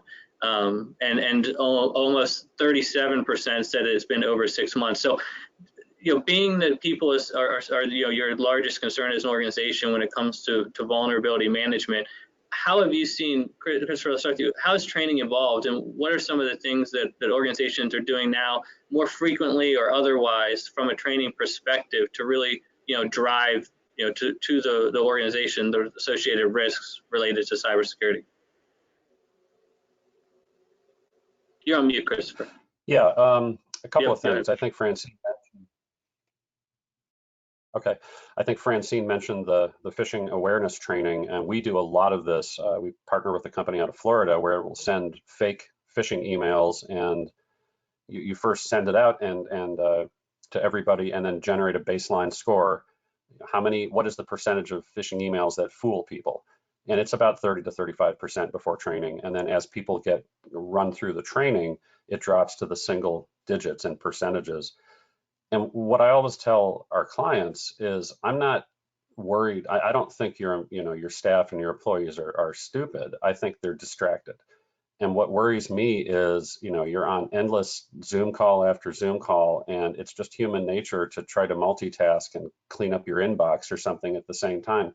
And they're just not focusing. And that's why I think they'll click on something that they shouldn't click on. If the network is configured properly and user access is configured we call it least privileged user access. Basically, you shouldn't have access to anything you don't need. You shouldn't have administrator rights on your local machine. If you do that, at least if you're hacked, it limits the damage that can be done. But a lot of that stuff isn't really front of mind. So we've had to do a lot of kind of re-education of our clients about, yes, this is important, but you got to start with the fundamentals, get those right, and then we need to be training all of your staff. It's a multifaceted approach. I would also add that we certainly need to get those fundamentals in place. Without them, you could have the greatest plan, the greatest structure in place, but if those fundamentals aren't operating and aren't in place, you're not going to be very successful. But what I have seen also is that when there is also focus from the top, so whether it's from a governance perspective, a board perspective, from senior leadership perspective, and it continues to filter down and everyone realizes that everyone's got eyes on it, the importance, raises across the organizations. Francine, that's a great point. We talked a little bit about this before as it relates to kind of risk management. Can you talk a little bit about, how your organization, does, from a cybersecurity risk management standpoint, the assessment process that you guys take in kind of looking at cybersecurity on an ongoing basis? Right. So again, putting COVID and remote work aside, one of the things that our organization or my organization had done was that incorporated into our risk management process was cyber risk, cybersecurity. And again, I won't say that ransomware and phishing was at the top of the list when we put that process in place. Certainly not to the extent that it's a focus now, but it was a part of one of our governance committee's responsibility to work with management to at least periodically subject the organization to an external cybersecurity audit. And that is something that had been occurring every other year for quite a few years within our organization. Of course, as the attacks have become more prevalent, the type of audit that we're undergoing has changed. There's more penetration testing that's being done. And certainly that prepares us for the next step, which is insurance. And what is our exposure and what's covered and what's not covered, and what is the current status of the organization from a security perspective to determine what type of insurance do we need or we're even eligible for. All of this feeds into this whole idea of, should something happen, right? You need to be really clear around what your exposure might be, how you're going to respond to it, who's ultimately within the organization, the person who takes the lead on it. Are there multiple people involved? It's akin to, if you think back to like 9/11 and all, and maybe Y2K, where we used to have all those business continuity planning activities and plans. It's like that, but sort of taken to the next level, because you now sort of have this criminal aspect to it if there's a ransom being demanded. And so it's a very involved process, and it needs to include all the way, from the top, from governance all the way through to make sure it's operating effectively, because it is so much more involved. It's continuity planning, business continuity planning at this point. Because I'll use AFP as a specific example. On the surface, we may not look as though we've got data that we're concerned about getting out, but quite frankly, our biggest concern is the ability to continue operating. And that's the risk for us, and I suspect many other organizations such as ours. Yeah, I'd like to echo what Francine said. I mean, one thing that we really push, we've got 5 things we try to hit on when we're talking about cybersecurity with our clients, and one of them is policies. You've got to make sure you've got the right policies in place so you know how to handle things when they happen. And one of those things, which could be called a policy, really is disaster recovery plan or a business continuity policy. And it's great to have that, but you have to test it. And it has to be tested at least annually or after any kind of major infrastructure change. And this is probably not something that nonprofits want to hear, because it's not cheap and it's another headache that they have to deal with. But it is the way it is these days, and we need to address it. So having the policies, having the plans, and doing some testing and some dry runs is hugely helpful to recovering from any kind of attack, and possibly even preventing an attack in some cases. Absolutely. And Justin, from your perspective, Francine talked about how, a lot of that process leads into cyber insurance. So I want to pivot a little bit to talk a little bit about how the involvement of cybersecurity and risk associated have really changed the way cyber insurance is issued and managed, and some of the considerations that organizations should be aware of when they're thinking about how much of cyber insurance do I need, how do I get it, where can I get it as well? Sure, absolutely. And the cyber insurance landscape has really changed over the last 10 to 8 months. We've started really seeing a clamp down from a lot of our carriers in terms of pricing, and then also to some of the items that have been previously mentioned. Just what are your processes and procedures? What do you have in place? So we're having those discussions with a lot of our insureds early, and kind of prepping them and walking them through some of the information that's going to be needed for the upcoming renewals, because the upcoming renewals or placing new business is not going to be looking like or the same process that it was prior. 12 months ago, 16 months ago, there were several carriers out there that if you answered 5 short questions, you could have a bindable, cyber quote with limits for everything, low deductibles, and fairly cheap. Now in today's landscape, carriers are requiring MFA to be in place. They're also requiring the phishing training to be in place. We've had several carriers that have actually stepped up, and they're now offering that as part of a dashboard of tools that they're pushing out to their insureds. If they're a small organization or don't have a dedicated IT team, to be able to access these tools to make them a better and to reduce their risks. Disaster recovery plans are being looked at and making sure that that is in place to make sure that if there is an event, what are the processes and procedures to look at that. We've even had carriers that start asking questions just targeting around priority patches. What's your patching process? Are you waiting 0 to 45 days to get them out, or is it 6 months before a priority patch is utilized? One of our carriers that we do partner with a lot does almost a passive scan of your system from the outside looking in. They're not, trying to hack your system, but they're just looking at what ports are out there, what's your system that's presenting itself on the outside world, and they're making a judgment call based upon, whether you have a Microsoft server, Exchange server in-house. They want to see that it's been updated and patched against some of the new exploits that have been out there. One of the big things too that carriers are now looking at, especially with some of the larger risks, is end-of-life software and end-of-life hardware, where there's no support going forward as far as making sure those patches are updated. And sometimes if one of those pieces of equipment is identified, carriers are declining those risks. So carriers are really taking a proactive stance.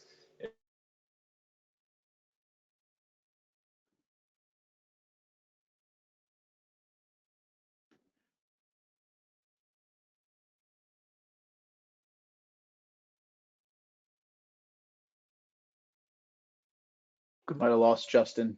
I think we lost Justin for just a second there.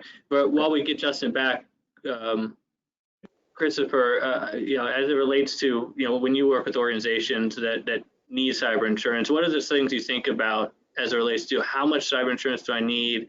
And, from a coverage perspective, am I getting the right types of coverage based on my risks? Yeah, there are a couple of things. I mean, first you have to get the insurance. And as I'm sure Justin will point out, there's a long checklist of things technical things that really need to be in place before you're issued insurance, and things like, are you using multi-factor authentication, and do you have a password policy, and things like that. So often for us, we have to get our nonprofits clients up to that level before they can even apply.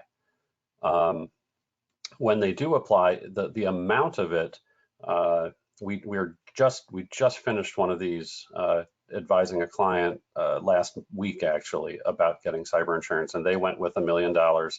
Seems to be a nice round number, but we have to take a look at what their assets are and what the risk is, and really also their budget too. So it all kind of feeds into it. We usually let the insurance company work directly with our clients to determine the appropriate amount. That's not really in our wheelhouse. We focus more on the technical aspect, but we can get them ready for that and get them ready to be able to be accepted by an insurance company so they can issue a policy. Justin, if you're back, I'm curious how, you talked about, are you able, Justin, can you just give me a sign as to whether you're not?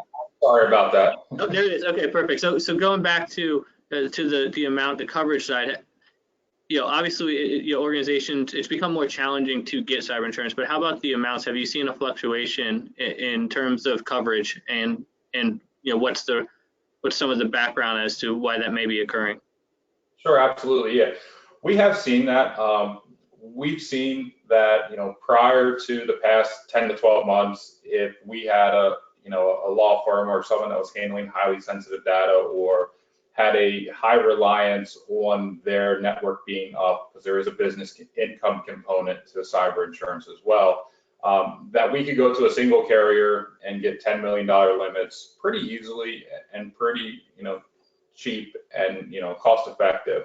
However, what we've seen recently is carriers start to scale back those limits and deploying those limits to different organizations. We've had some that we've had to, go out the primary carrier will offer the first 5 million, and then we've had to layer and use different carriers to get to the overall limit that a company may be seeking. So also too is when we're evaluating limits and seeking limits, the policies and procedures that they do have in place will determine what limits that an insurance carrier is willing to offer. If there's no MFA in place, if there's no phishing training in place, if you kind of have a loose, as far as how you're deploying those patches and what your disaster recovery plan looks like, then you're gonna have a hard time finding available limits. Companies that don't have that MFA in place, we'll see that carriers are either attaching a super high retention level to it or deductible, or they're sublimiting coverage for ransomware and business income that are associated with it. So really making sure that you do have these policies and procedures in place, and making sure that IT security is an objective up front will avail yourself to having broader coverage, better access to coverage, and access to limits.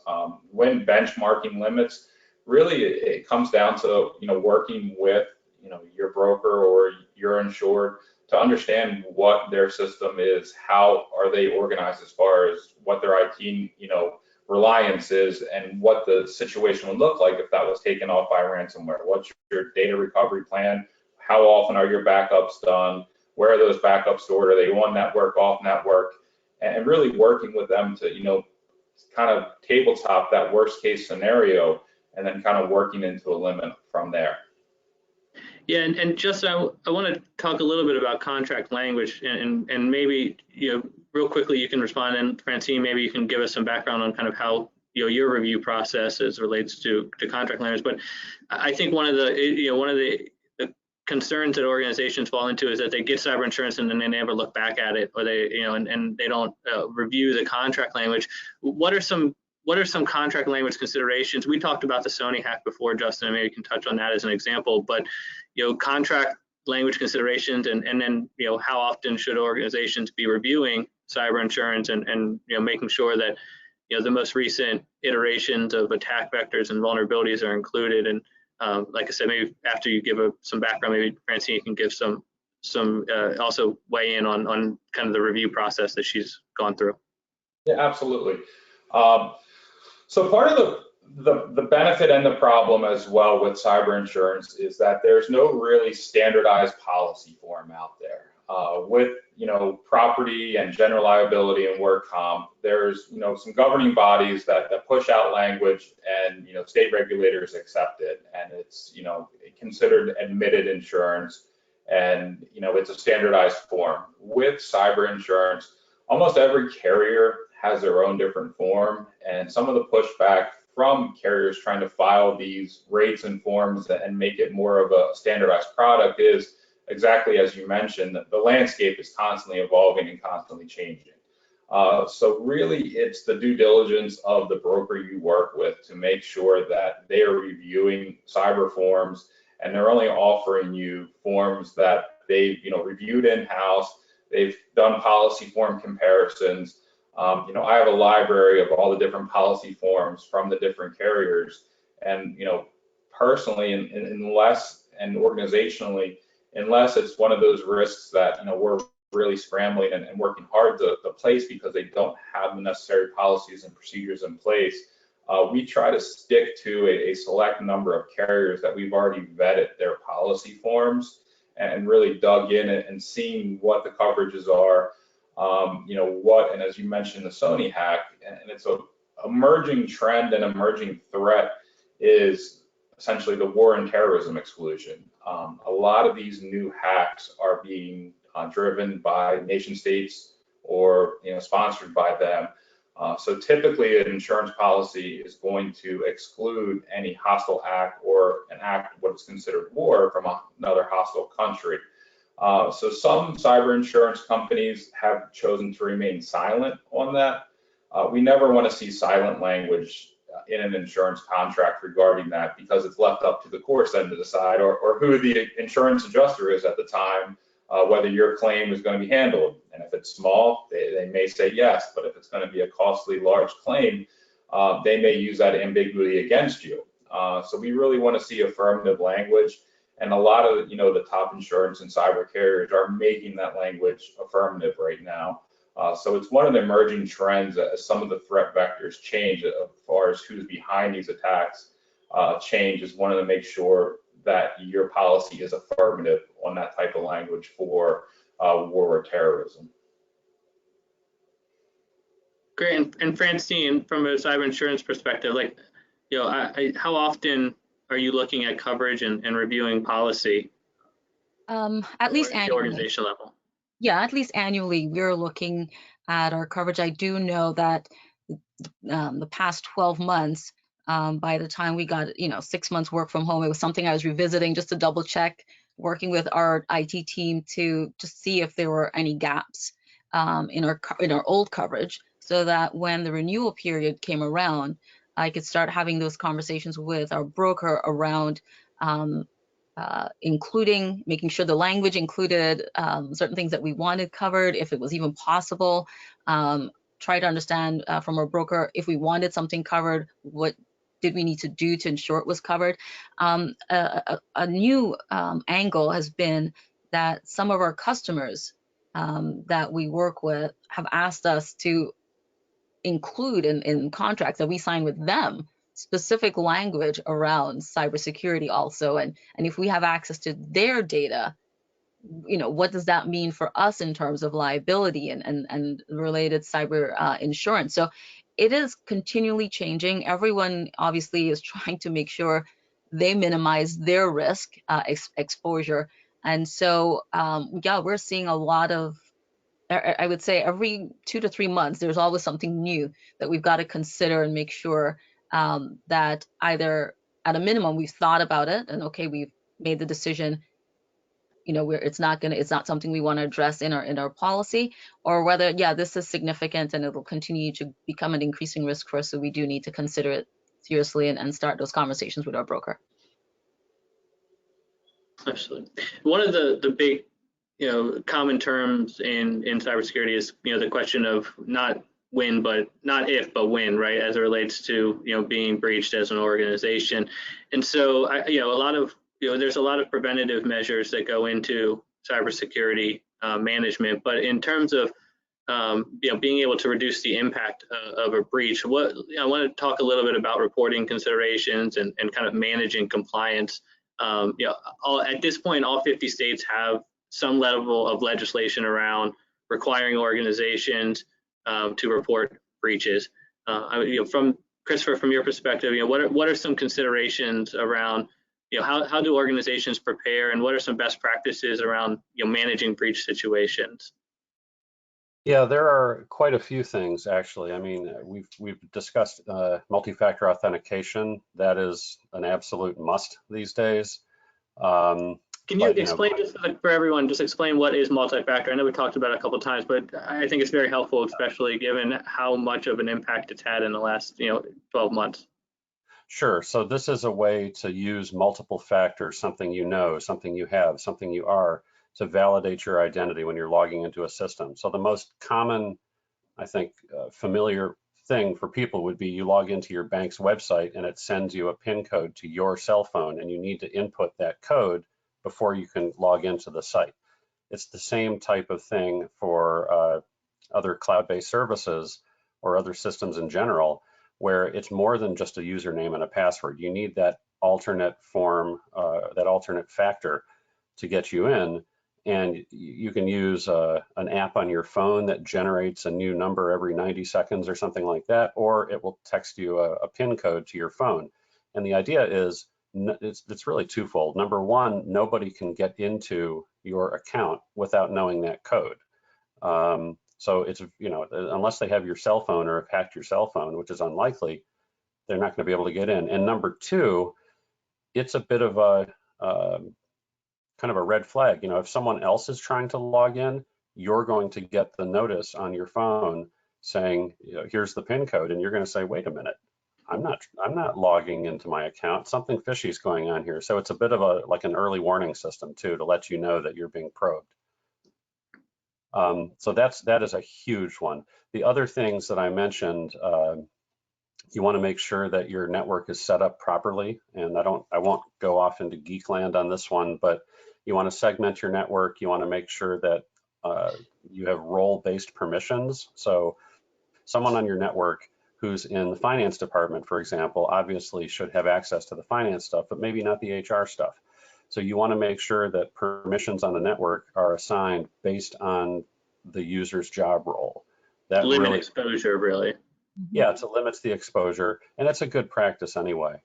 I had mentioned earlier also policies, security policies are a big one, making sure that you're prepared for this, disaster recovery and business continuity, the phishing awareness and the IT security training.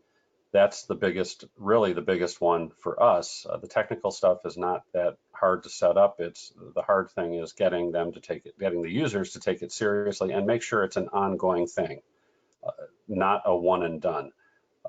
So the training really needs to be wrapped up into all of this. We also will recommend considering cyber insurance. It'll give the organization some financial resources if they're hacked to address it. And then another thing we will recommend is consider moving fully to the cloud. The ability to control the cloud environment, the security around the cloud environment is typically going to be much better than what you can do on premise. And for our clients, it gets them out of the server business. So we typically try to tie it to the life cycle of their servers. When their servers are up for renewal, and you want to do a hardware refresh and get new servers, we say, hey, why don't you consider just putting all this stuff in the cloud? You're going to get better security. Microsoft on their Office 365 system is going to have far better security around their systems than you'll ever have around your on-premise server. It's true that they're a bigger target, but they also have many more resources to bring to bear on any kind of security issues. And you can pay for additional threat reporting, and there are just lots of bells and whistles that you don't necessarily have with an on-premise system. So it's a combination of those 4 or 5 things that we really try to push. It needs to be looked at holistically. It's not just an IT problem. It's not just a server problem or a password issue or something like that. It's everything. Justin, from your perspective, in breach situations, I know some contract language, has a component of risk management. Like, how do you advise companies, organizations that are facing breach situations? Like, how do you ensure that they're prepared and to manage those risks and act quickly once they're aware of a situation? Yep. I think the biggest thing from our side is, once they're aware of a situation, whether they have a dedicated IT team or they do not, maybe, reaching out first to their dedicated IT team to make sure that they are indeed looking at what they think is a breach situation. After that, or they do not have that, recommend reaching out to the carrier as one of their first contact points. The carriers have breach teams, and they have entire organizations that are dedicated to helping coach insureds and organizations through a potential breach. You mentioned the myriad of different reporting and different statutes that are out there by state level. There's also federal, there's, the PCI component of it. And the breach coaches and the breach response teams are going to have, all of the lawyers, all of the coaches that can help you navigate, when the notification should be sent out, what to do if it is ransomware. And they really take over the situation. Again, with having a proper placement and having the proper protocol in place, we like, and how do they interact, and what takes place in the advent of that unfortunate situation that as a nonprofit, you definitely don't know how to respond or to interact with someone that's demanding ransomware. The insurance carriers and their breach teams have, they know how to interact. They're trained up on those. And rather than you trying to research what notification processes are, statute in the different, states and the federal level, and what was actually, you can rely on that team, and that's part of the process. You know, some of the unfortunate claims that we work through, you know, our insureds have relied on those teams and they fared well, and they're not trying to navigate that on their own. Francine, from the organizational standpoint, you know, obviously there's a lot that we're unfolding here. You know, how do you manage expectations of compliance and reporting considerations? You know, is it something that's forefront within the organization from an awareness standpoint? Absolutely. As Justin has said, it's a very complex reporting structure. I mean, it's very difficult, and certainly we've got the state and federal reporting requirements, but you could be an average size nonprofit and have foreign operations, and that just brings in a whole other layer of complexity, because now you have to deal with that country's requirements potentially. And so that is something that whenever we are trying to make a business decision around how we engage with a vendor or a customer, one of the things we look at is, you know, potentially where could this data end up getting to? Where is it coming from initially? Who could we be? Which state or which country could we have to report to eventually? Because that adds a layer of complexity that you may or may not want. And you have to make the business decision. It may be from a business perspective worth the risk, but it's another layer of complexity and consideration that you do have to keep in mind. The other thing that we keep in mind, or we need to consider, right, is if you're in the unfortunate situation where there's been an attack, it's been validated that it is an attack, someone has asked for payment, right? That's that next step of has the organization decided how they are going to respond to that request for payment, and then if they plan on paying, how much are they willing to pay, and in what form of payment? Those are all of the types of things that need to be determined sort of ahead of time. Because Justin, perhaps you could speak to this too, but trying to make those types of decisions in the moment on the fly, absolutely, yeah. Challenging. It's not the time. Yeah, that's a great point. You know, I don't think a lot of organizations necessarily think about that as part of their incident response planning or otherwise. Is you know, have we had the right discussions internally to know what we're comfortable with from a ransomware standpoint? You know, if we are breached, you know, having that lined up to act quickly is going to ultimately minimize the impact of that breach on your organization. And that's a great point, and something that I think a lot of folks can take away from this thought process. We have a few more minutes. I want to kind of talk a little bit about what's ahead for cybersecurity. I'm curious, kind of some thoughts from the group and the panel as to what organizations should be looking at, you know, going forward, and how to position themselves to continue to manage cybersecurity risks going into 2022. Christopher, if you have any thoughts to start, and we can kind of work around.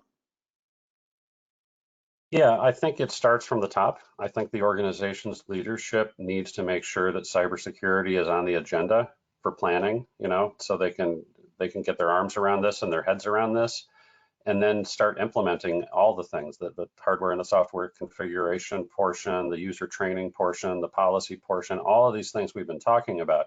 It needs to be on their agenda, and they need to be prepared, and they need to plan. You know, God forbid something happen, it's going to be a lot better if we have some sort of a plan. So we do annual IT reviews with all of our clients, and cybersecurity is always on there, but we really try to encourage them to make it, to, you know, adopt it in their own organization's planning for the upcoming year. So not only does it have the attention, it gets the attention it desires, but, you know, they can liberate some money towards that, because it will take a bit of money to address this. That's exactly right. I'll speak to it from a CFO, from the budgeting and forecasting perspective. Absolutely. Having a sense as to the costs to the organization as it relates to planning, to prepare for just to protect the organization. That's one bucket of money. But then you also need to think through the amount of funds available, or that you want to make available for insurance, right? Those are all the things you need to keep in mind and factor into any budgeting process, any forecasting process, because again, there are a lot of competing priorities, right? Most nonprofits, they've got their mission and they want to focus their attention and their dollars towards that mission. But we need to understand that if we do become subject to some sort of attack, we're not able to execute on our mission anyway. So we need to have that balance. Great point. Absolutely.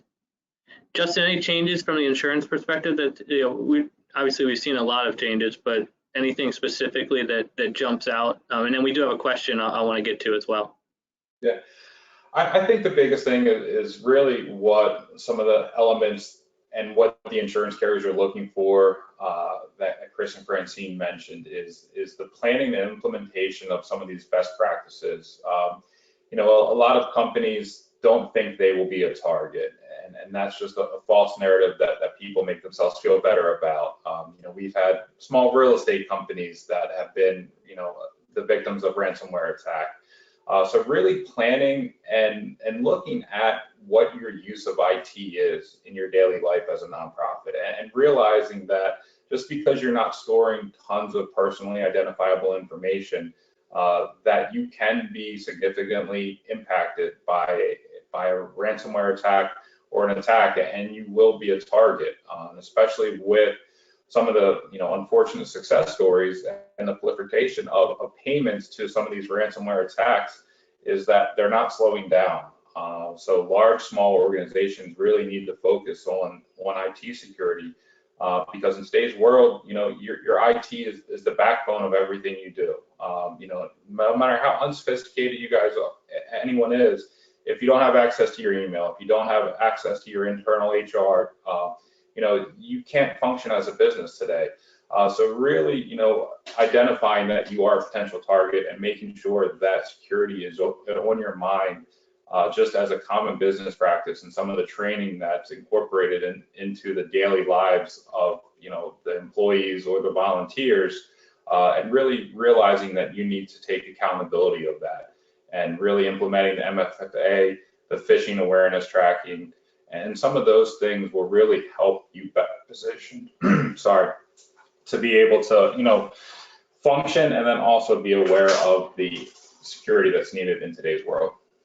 Yeah, and what you said is really important, because I don't think a lot of businesses understand that in today's cybersecurity landscape, that hackers aren't targeting specific companies or otherwise. They really throw a wide net, and the programs that they run, they don't often even know who they've breached and what information they have until it's done. And then they, collect the information, they'll sell it to somebody else, they'll assess whether or not it's, what they can do with it, how much, what it's worth on the market. But it's not that they're specifically targeting only Fortune 100 companies or otherwise. So and often those are the companies, as Christopher said, are more protected, and they're more likely to breach your organization that has less control. And that's actually leads into one of the questions we received, which is, and Christopher, I think I'll lean on you for this. One of the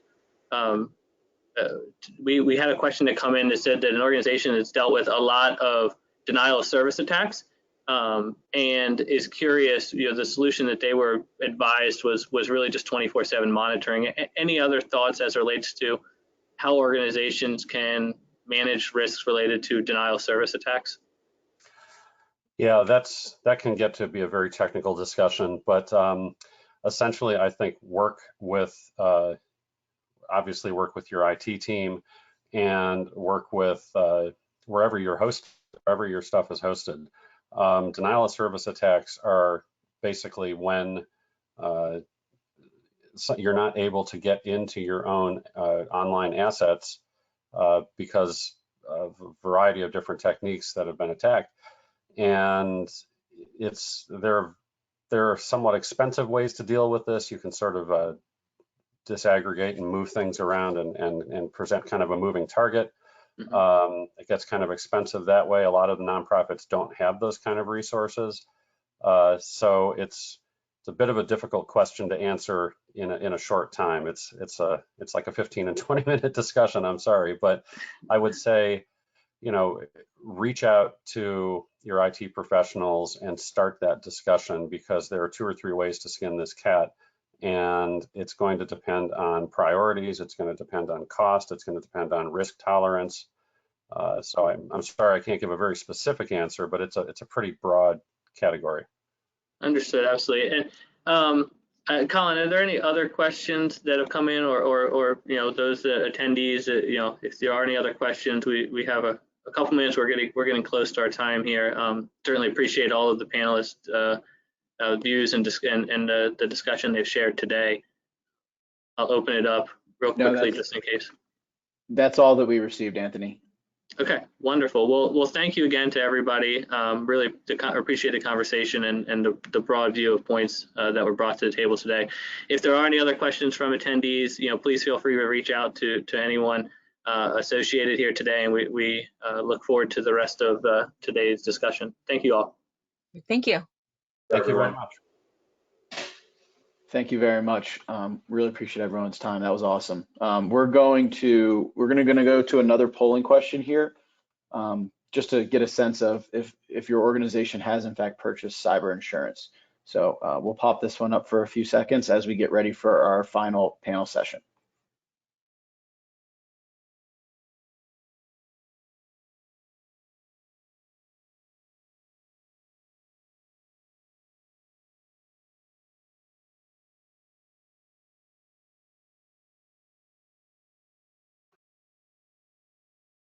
All right, there we go. Cool. Well, thank you very much for the feedback. It seems like most organizations have already moved that way. So we'll get started and get moving here. Would welcome Sarah, Joanne, and Alyssa to the NFP Summit. It's going to be great to hear from these ladies, just to understand more about their own organizational pursuit of just technology and digital transformation to help drive their missions forward. So Sarah, I will kick it over to you and let you take it away from here. Thank you. There you are, Alyssa. I was going to ask you to turn your camera on. Going to be able to see your mug there. Thanks, everyone, for sticking with us. I believe we are the last panel and probably the most exciting. We're going to be talking about digital transformation. So I think that's a really broad topic. It can mean a lot of different things to different people. So I think it's great that we have these two experienced, thoughtful NFP leaders here to talk about what it means for them and their organizations. I think they're going to provide this audience with some very valuable information as to how it's helped them meet their missions, and some tactical information on how they're actually doing it. So before we dive into all of that, Alyssa, Joanne, do you both want to take just a minute or two, introduce yourselves and tell everyone about your organizations and what you guys do? Alyssa, why don't you start? Can't hear you.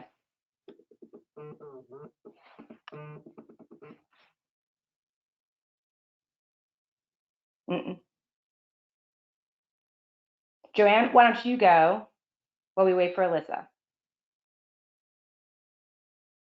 We can't hear you either. Oh no, I have nothing good to say. You guys better figure this out. Let's see.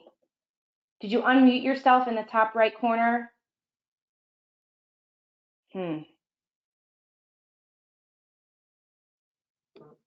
Colin, any? Yeah, so Alyssa and Joanne, this is the fun of virtual events, isn't it nice? Oh, Joanne, we're good.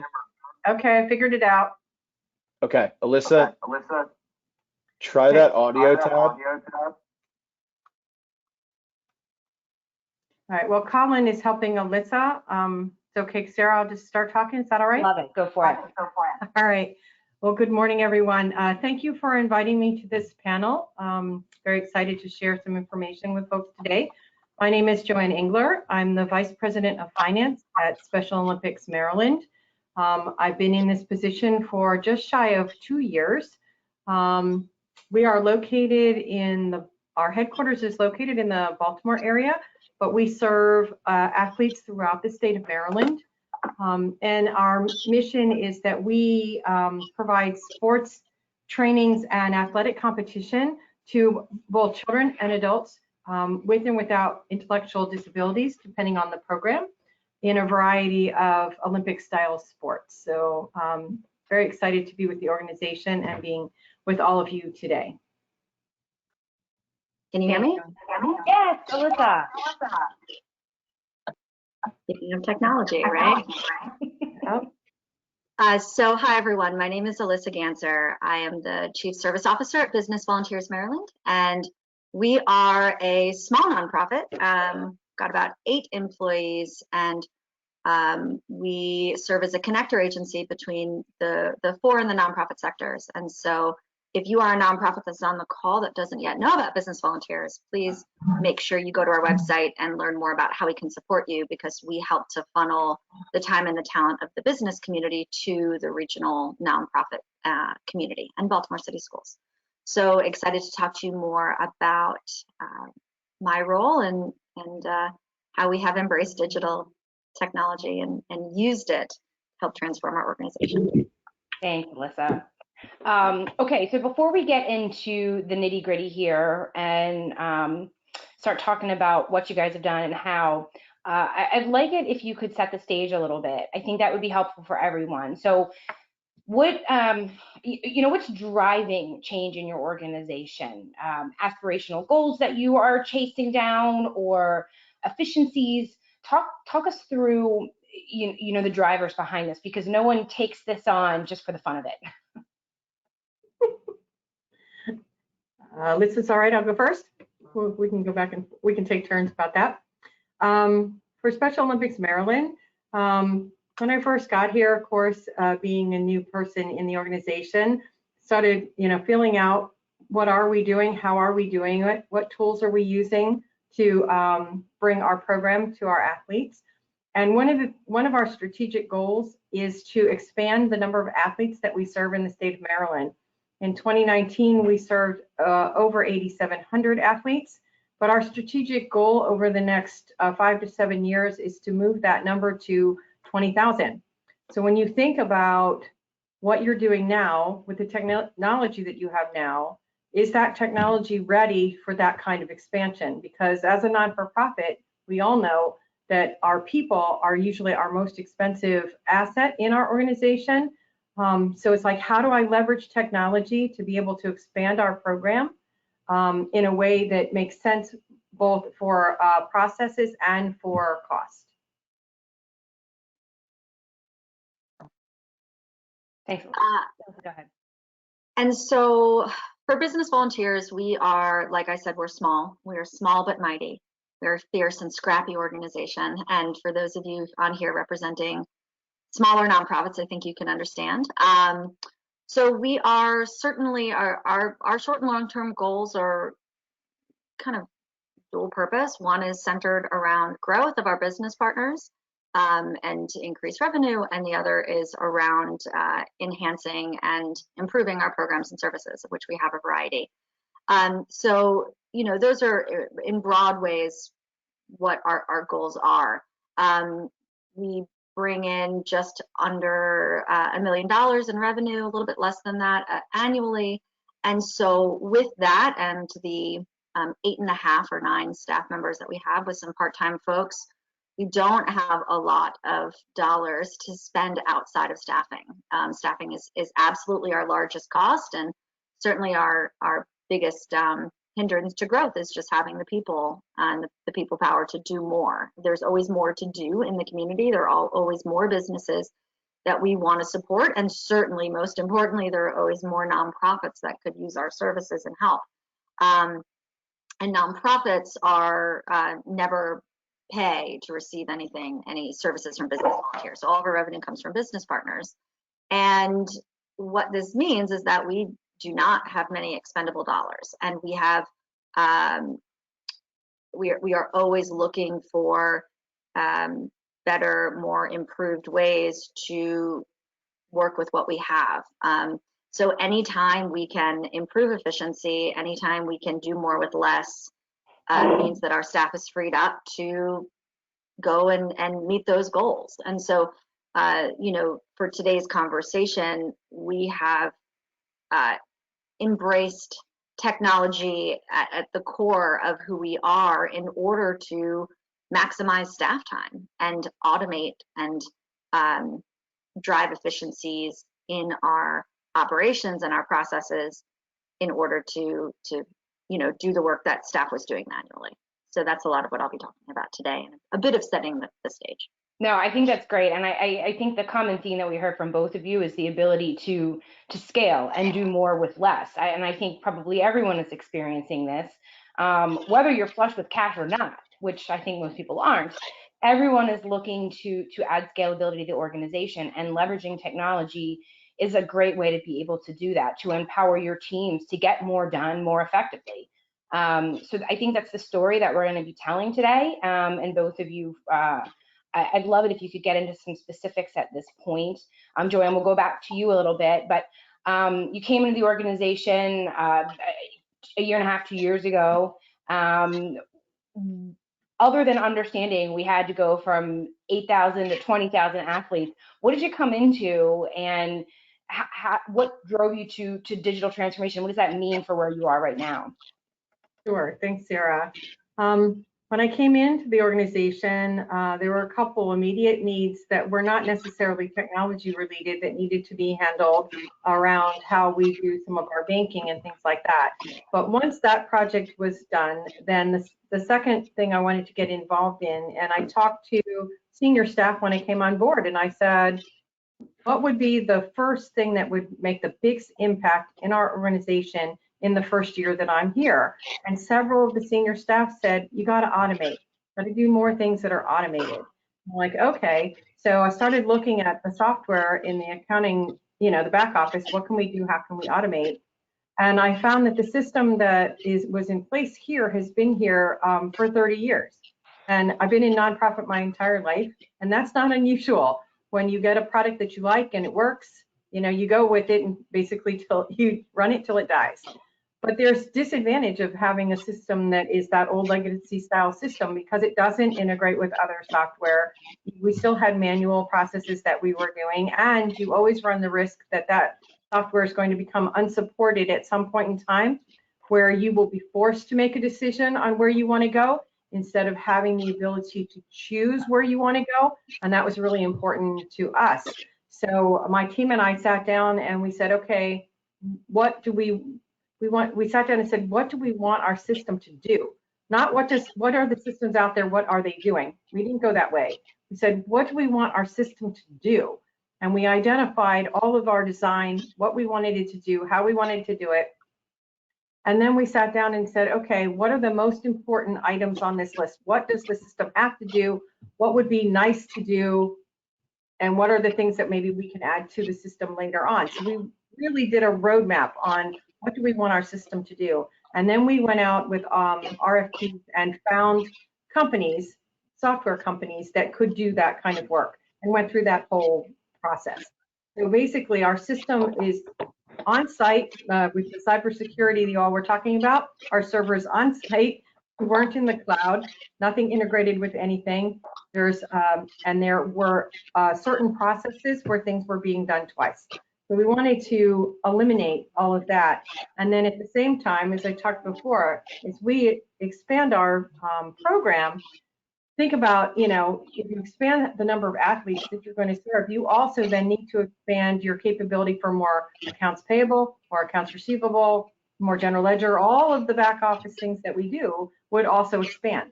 So it's like, how do we leverage that technology so that I don't need to add more people to my team? But again, we can do more because we're going to leverage the technology. It's going to help us do that. And then the second piece that we looked at was being able to provide real-time feedback to our program managers, because with that old legacy system, we're tied into close the month. It takes 7 business days to close it, get the reports out to people. You're talking 2 to almost 3 weeks. So you don't have that adaptability and flexibility of real-time information so that decisions can be made faster, quicker, more efficiently. So that's really what we went after when we were looking at this process of updating our software.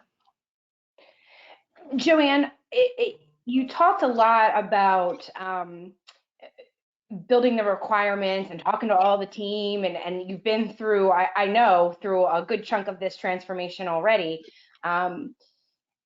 talk a little bit about the resources and the time commitment required, and be realistic about it. I think that's important for people to understand and go into this type of project understanding what it really takes to get it right.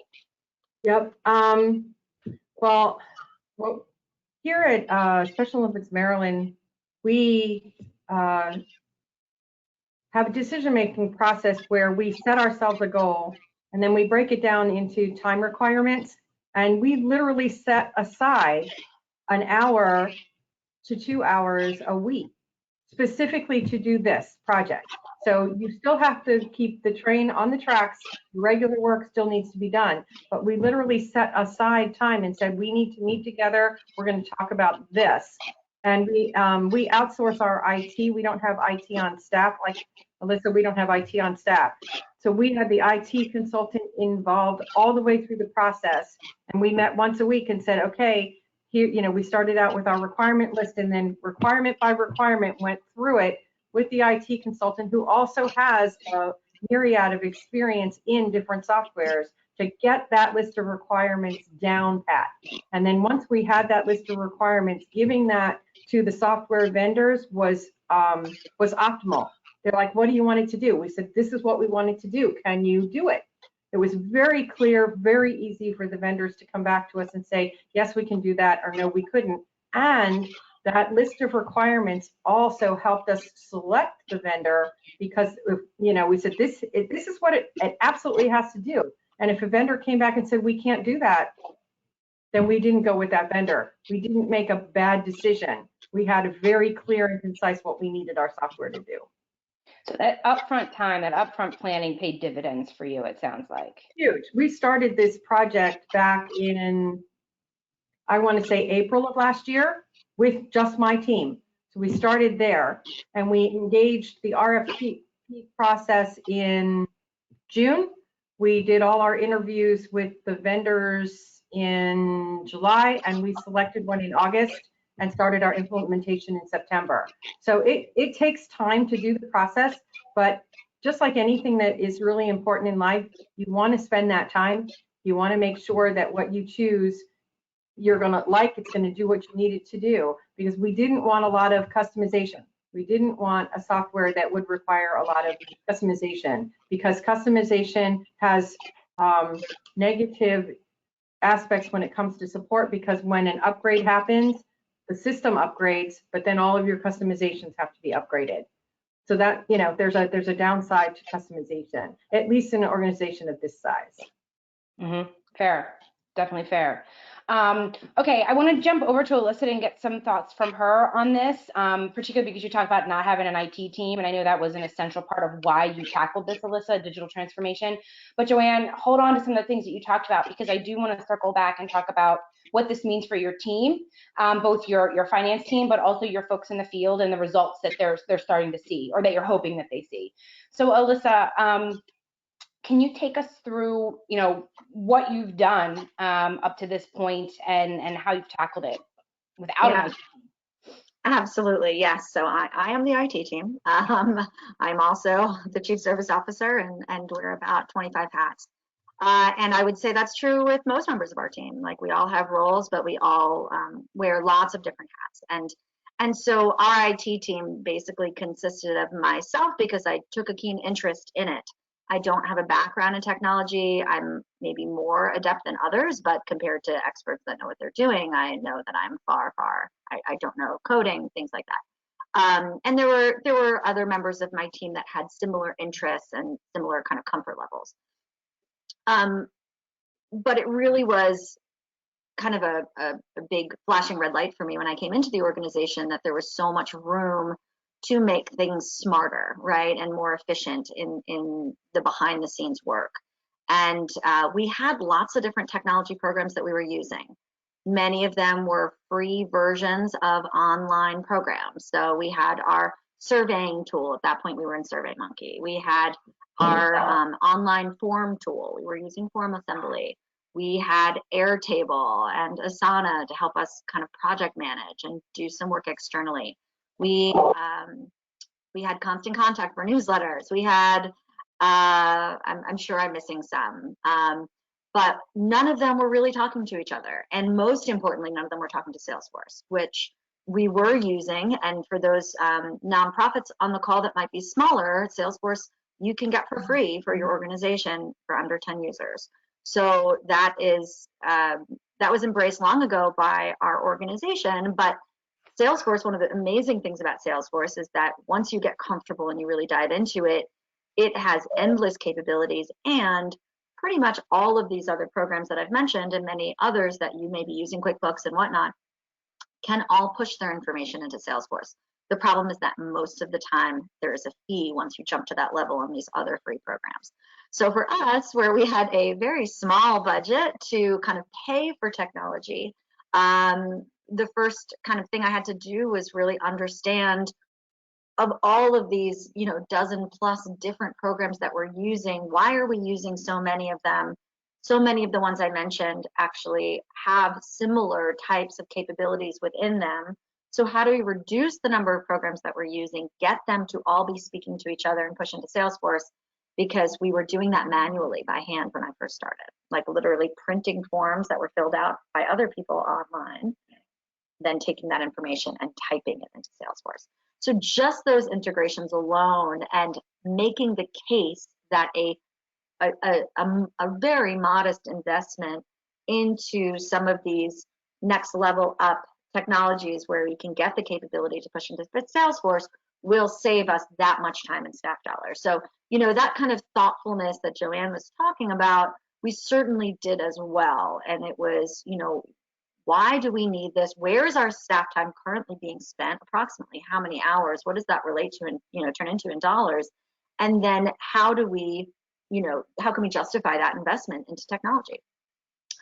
And so, you know, that was a big step. Also reaching out for help, realizing that our knowledge was limited and there is a whole world of volunteers out there, which business volunteers is what we do, right? We connect nonprofits with volunteers, and it was like, wait a minute, we're a nonprofit, we need volunteers. That kind of aha moment. So how do we leverage the existing network that we have to ask for help? And so we put it out there, and we did have people step up and say, oh yeah, we can help you, and we have a Salesforce expertise, or we have an expertise in kind of systems and integrations, and how do you work more efficiently? So not being afraid to ask for advice and pro bono consulting, and certainly for nonprofits, business volunteers can help you there. Leveraging organizations like Techies for Good. You don't know that they exist. They are an incredible resource for nonprofits. They have a Facebook page. Any nonprofit can like and follow them. And then you can post a technology challenge that you have. And there are all of these folks with an expertise in computer science and IT that have, that are pro bono consultants that regularly go on that page and help to answer challenges that you might have. Also might agree to kind of do a special project for you or support you as a volunteer. Techies for Good also has like quarterly events that you can be a part of for free for a nonprofit around website development and other topics. They also have a host of trainings. So next year, actually, business volunteers and Techies for Good are going to be working together. So we will be posting their trainings on our website. So make sure that, you know, that's a place that nonprofits of any size and scope, I think, would get a real benefit from the different opportunities there. So, you know, that's just some of what we did, right? It was taking a breadth of programs that we were using, narrowing it down, really diving in and doing a cost analysis, doing more with less programs, getting them to all speak to each other and driving that efficiency. And I will say we've done a lot of work on that. Also using automations through these different programs. Zapier is a fantastic tool as well. I'm sorry, can you say that again? Gap year? Zapier. I don't know if some people say Zapier. Zapier. Okay. Yeah, there you go. IER, and there are certain. It's like a free program to get different programs to speak to each other, and you know, you might need some level of expertise to build it out, but for most folks that have some sort of proficiency, you can do it yourself. If you need to integrate Salesforce, there is a fee, so it's that next level up again. But we also, in addition to kind of asking for pro bono support in the community, I also did not hesitate to reach out to these different providers directly and ask if they'd be willing to donate some of these higher capabilities to us. And I think about half the time they said yes. So we have, excuse me, a lot of free next level access from these different programs just by asking. Most of these companies have some sort of budget to give back to nonprofits. Certainly reduced rates for nonprofits, but then if you ask, you might be able to get some of their programs for free as well. A great pro tip. Noted. So you've made Salesforce your system of record at this point. Everything's flowing into there. You've eliminated a lot of this manual data entry, a lot of the duplicate efforts, and I imagine eliminated a lot of data mistakes and risk there by pushing everything into one place. Absolutely, yes. You know, in the past, we had things stored in so many different places. And we do a lot of events at Business Volunteers, and our event registration on Eventbrite, that list wasn't pushing it to Salesforce. We had to enter all of those people manually to track where they were. Now all of that's automated. So we're able to not miss anybody in the process. Getting our newsletter program to speak to Salesforce. So when new contacts are added, they're added to our mailing list as well, instead of having to manually download and upload. It's little things like that when you realize that computers can do it for you, and how much time you spend and how many mistakes you make when humans are involved. I mean, technology makes mistakes too, right? We all know that. But as much as you can eliminate that human risk and time, everything just works so much smoother. That's awesome. Do you have any specific results or time saved ROI that you can point to? Like, what have you guys been able to do now? Everyone getting the newsletters, that's a great thing, right? You know, everyone's getting the newsletter. That's a very tangible result. Any others that you can point to from this effort? You're left in pain, I would imagine. Yeah, I mean, it's hard to kind of nail down an exact ROI on our time saved or spent, but I will tell you that I mean, myself alone, right? Like, my time that I am no longer spending on X, Y, and Z, like positions that we used to have a body sit in, or a percentage of a staff person's time doing this manual work is now freed up to do so much more. So we've been able to expand our programs and services as a result of that, where our revenue, you know, might have been the same or, you know, gone up in other ways. We've been able to shift those dollars to new investments, and we've been able to use our staff time in new and exciting ways and broaden the suite of programs and services that we have, which for us at the end of the day, that's all we're really looking to do. New initiatives, serving nonprofits better, serving our business community better. Fantastic.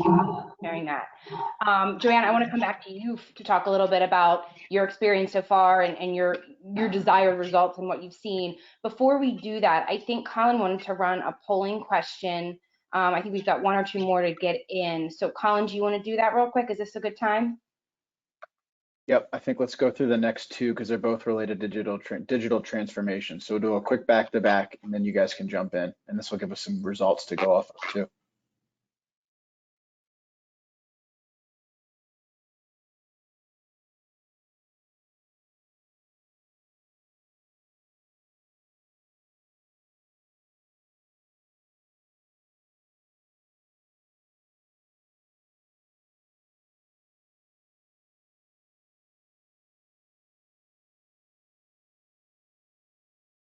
That's good.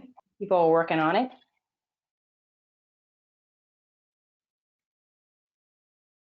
All right, let's do the next one. What impact has the past 18 months had on your organization's digital transformation journey?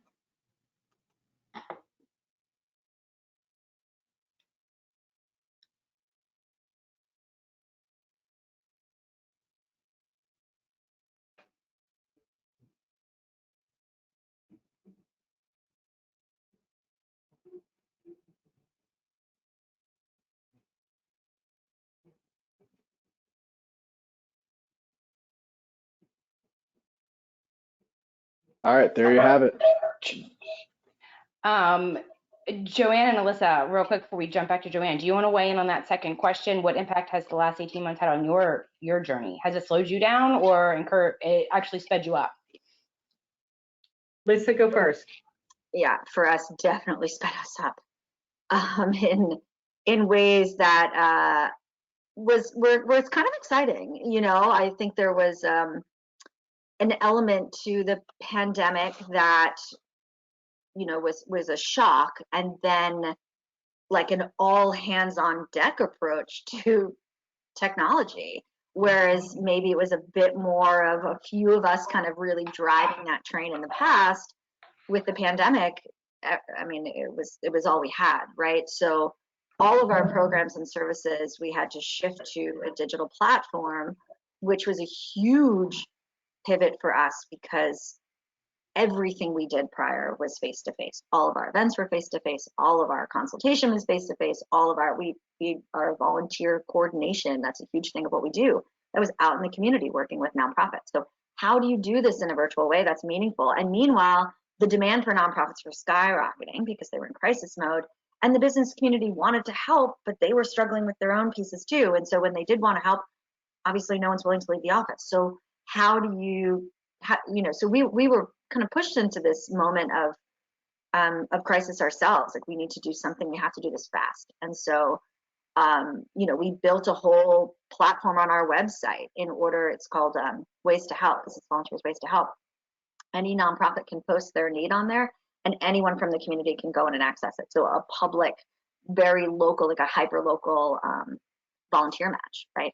And that was critical for us to roll that out in a week once the pandemic hit, and we realized that we're not going back to normal for a while. Moving all of our programs and services to a digital platform just really allowed us to take all of that kind of foundation building work that we had and be external with it in ways that we hadn't, using technology in new different ways, and then continuing that work to just make things smoother and more efficient on the back end. So it was an exciting time for technology. And the things that we learned and did and pulled off and really became experts at are things that are going to carry us forward post-pandemic. Like, we're going to continue our suite of virtual programming as an option for businesses and nonprofits after the pandemic ends. So hugely transformative for us.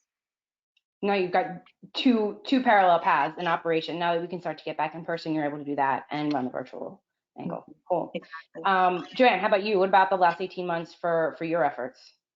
All right, so I would echo what Alyssa said. We had to do the same thing. All of our programming was in person. We did some, virtual stuff as far as communication to things like volunteers and athletes and directors and things like that. But when it came to the face-to-face, we couldn't do it any longer for that short period of time. So we did pivot, same idea, tried to figured out how to do some programming over Zoom that our athletes could be involved in. We moved all of our committee meetings, board meetings to Zoom meetings. We did all of what everyone else had been doing. And we moved a couple of our fundraisers virtual, which had a very interesting result. As people may or may not know, Special Olympics' big fundraiser every year is the Polar Bear Plunge, where folks jump into the Chesapeake Bay in early February when it's really freezing cold on behalf of our athletes. And last year, we couldn't go to the park. There was no way that we could safely, with COVID restrictions, go to the park. So we did the whole thing virtually. Everyone did their own plunge in their own backyard. Together, companies got together in their corporate parking lot. There was all kinds of creativity and interesting ways to do the Polar Bear Plunge virtual. And the feedback that we got from folks that plunged was we had a whole lot of new plungers, because people can't always make it to Sandy Point State Park. Say if you live out in Garrett County, that's a trip. And they're like, we've never been able to participate, and now with this virtual opportunity, now we can participate. So there are a few things that we will continue doing. The virtual Polar Bear Plunge option is one of them. We will be back at the park on February 5th to jump in the water this year, but you can also make that choice. So we did that. And then the second thing that we found, believe it or not, is you know, when you're a not-for-profit organization and people and resources are scarce, when you take on a big transformation like this, you've got to carve out time. We've already talked about that. You have to carve out time. Well, what COVID did was slowed down our normal business operations. It just had to. We weren't doing as much as we were doing prior to COVID. And what that allowed us to do was carve out that extra time necessary to devote to this project. So we weren't going crazy trying to do both. I mean, it's more obviously, but we were able to carve out a little bit more time that maybe we wouldn't have had available to us if we didn't have the slight COVID slowdown. But as far as moving forward, we're going to drop quite a bit of our virtual programming for athletes because it's not as mission focused as doing things in person, but we are going to keep some of the other virtual options that have really worked well for us for fundraising and for committee meetings. Wonderful, wonderful. Making it easier for people to get involved, I guess, is. Yep, and think about board meeting or like a finance committee meeting. If you've got folks coming from all over, they have to travel to your office, you meet for a couple hours, they got to travel back home, they've got to carve that out amongst, you know, their regular work, because again, like Alyssa, our board members are volunteers. So by having a virtual option, we actually got better attendance. We got people more involved and they liked it better because they didn't have to worry about leaving wherever they were to come to where we were.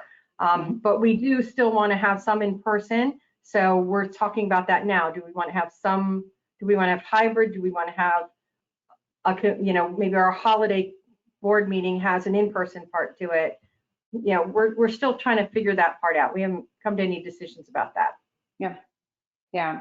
There's something to be said for that, you know, interaction in person, but I think it's easier on people's calendars. It's just simply to do it virtually.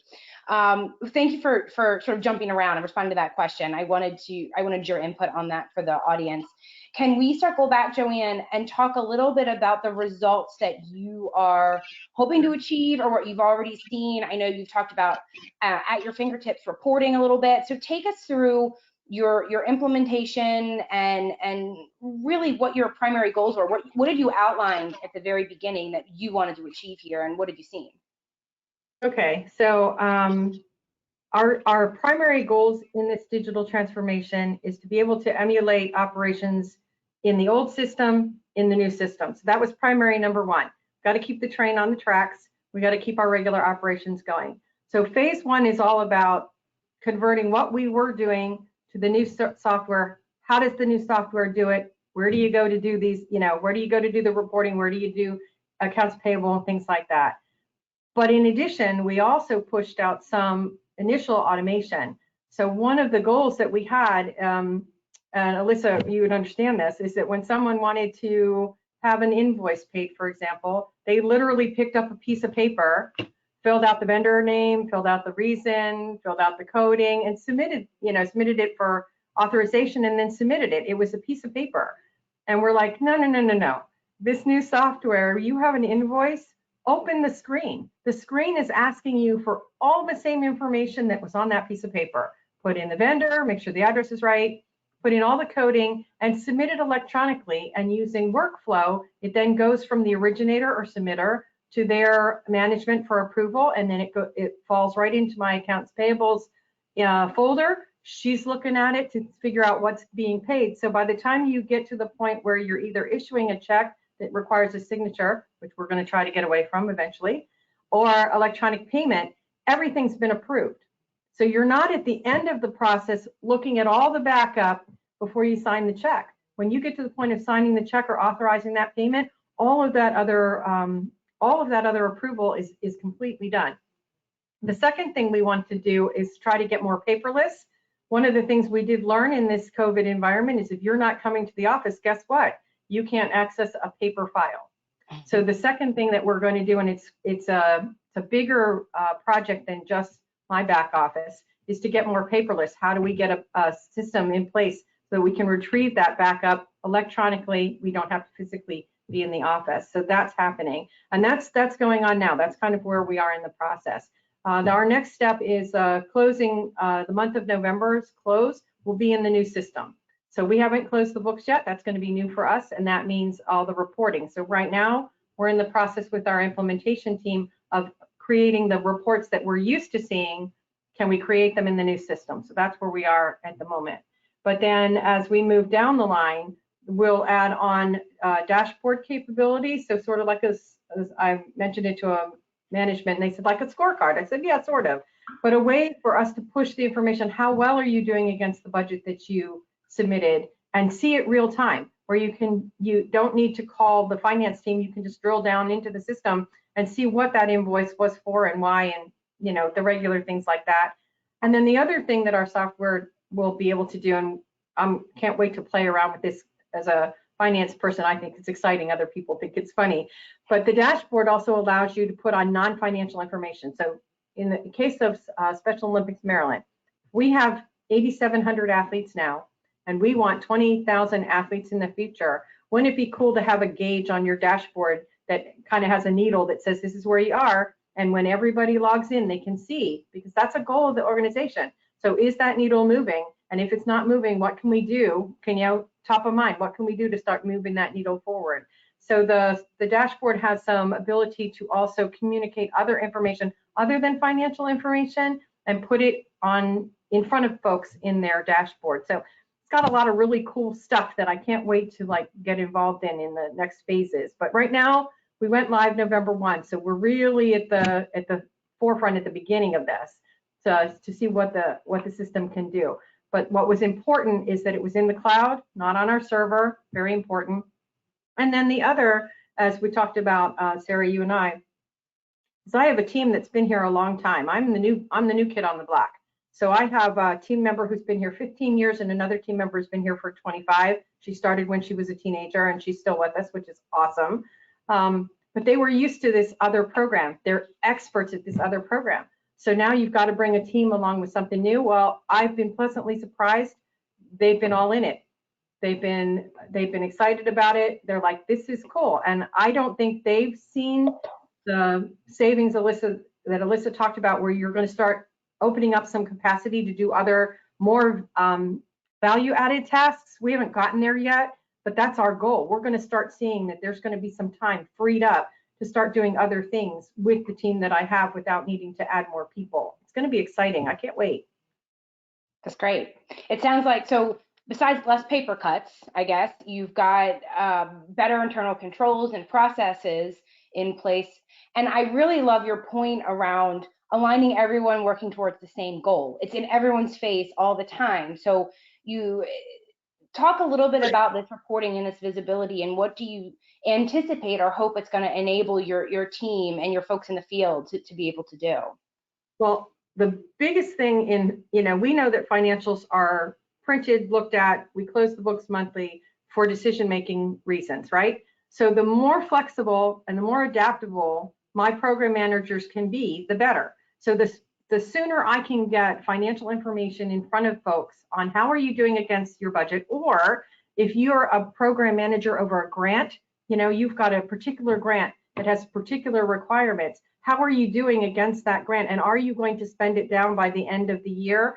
Do we need to do a budget modification because there's been a change in what we can and can't do? That information would be in the hands of the program managers now, where the process that we're currently in without the new software, that's kind of my role. I'm monitoring all of that for all of the grants. And it's like, no, that really needs to be in the hands of the person who's managing that grant, so that they can make decisions quicker, faster, and more efficiently. And they're the expert in their program on why that grant is there. They're the expert. It's their program, not me. So the sooner I can get it into their hands, the better it's going to be for them. They're going to have a more robust program. It's, I'm just really excited.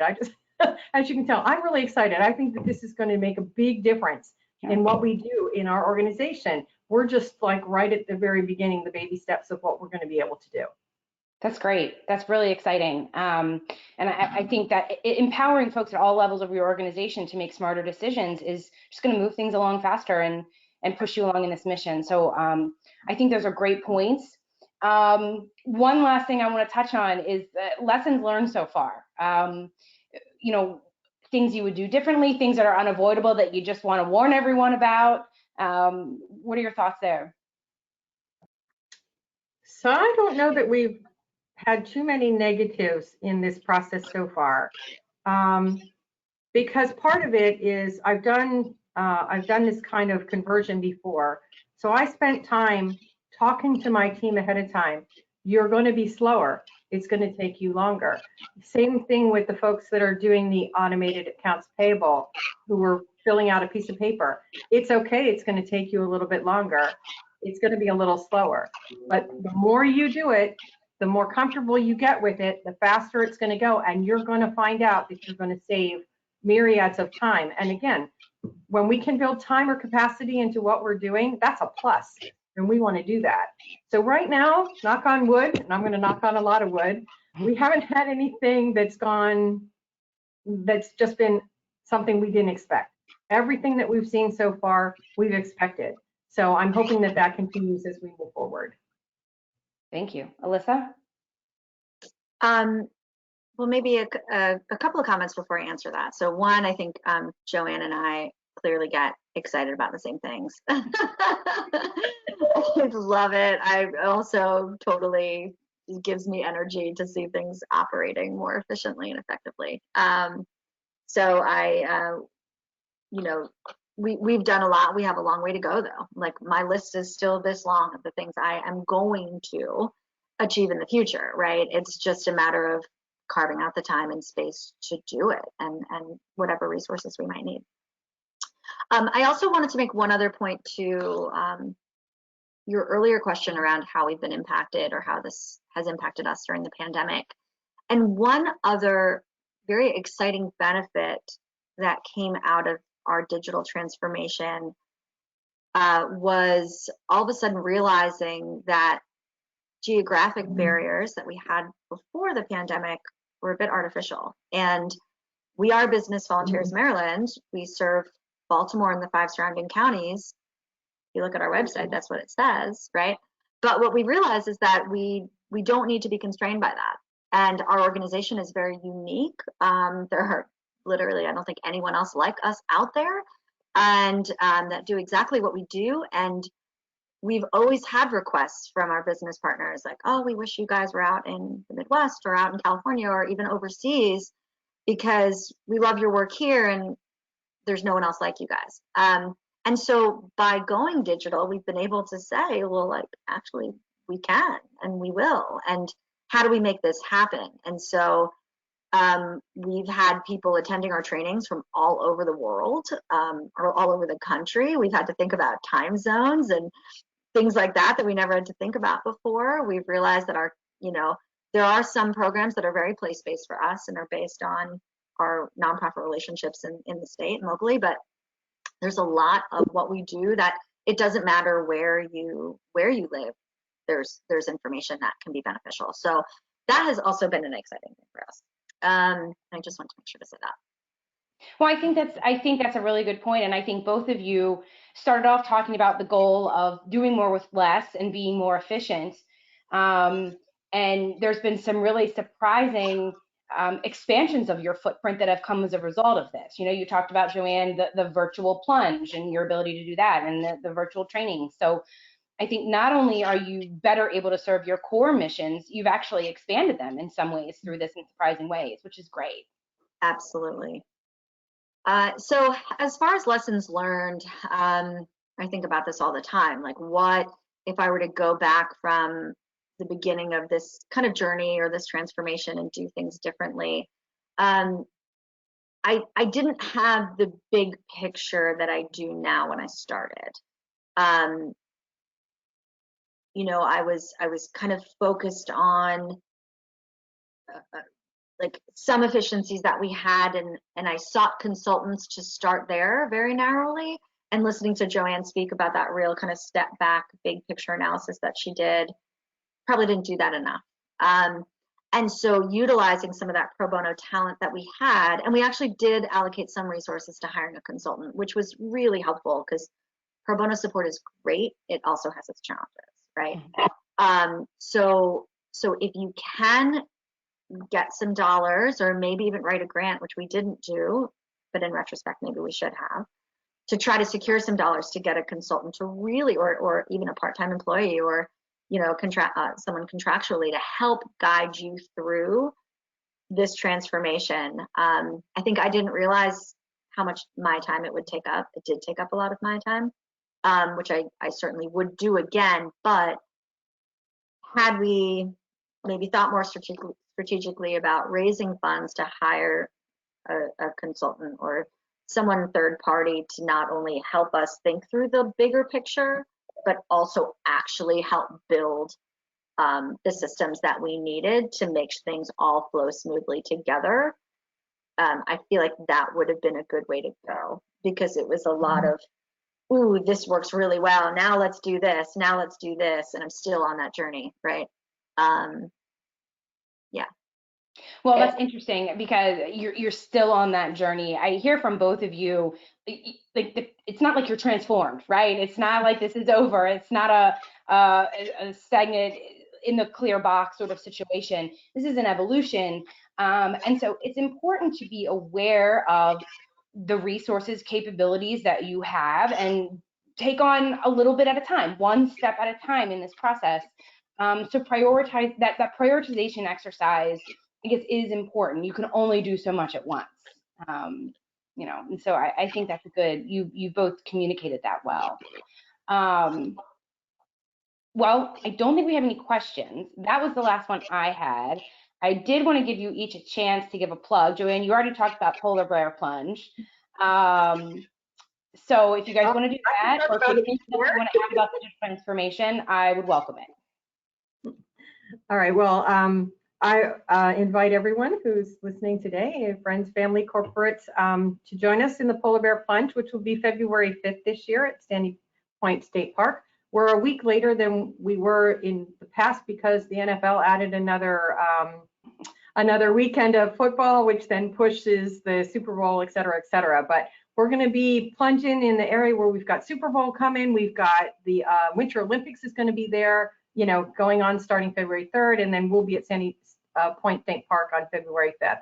So go to www.plungemd.com if you're interested in signing up and supporting our athletes in the great work that we do. Love to have you. Love to have you. And thanks everybody for letting me be on this panel today. I've enjoyed it. Thanks so much, Joanne. And I have jumped in that water. It is invigorating. So it is. But there's a reason why we're freezing. It's very important. The reason why we do it. Why we're freezing. I like Alyssa, that. anything you'd like to add? Yeah, I just, if you are a nonprofit and you don't know of business volunteers, or we have not worked together before, definitely check out our website. We have a businessvolunteersmd.org. And if you look at, there's a button on top that says nonprofit portal, and then it lays out all the ways that we support nonprofits on there, from helping you secure new board members to helping you with volunteers. We have a ton of free trainings. And again, we'll have Techies for Good, our 2021 events calendar is obviously ending soon. I think we've got maybe 1 or 2 left. But then 2022, we're going to be mapping out shortly and will be released, and you'll see Techies for Good on there. So definitely access that for a suite of free trainings for nonprofits, and they're all capacity building trainings. So things to help you. We also have trainings to help develop your board members to better support you, as well as all kinds of different events and services that you can be a part of if you're interested in hosting a group of pro bono consultants for a long period of time.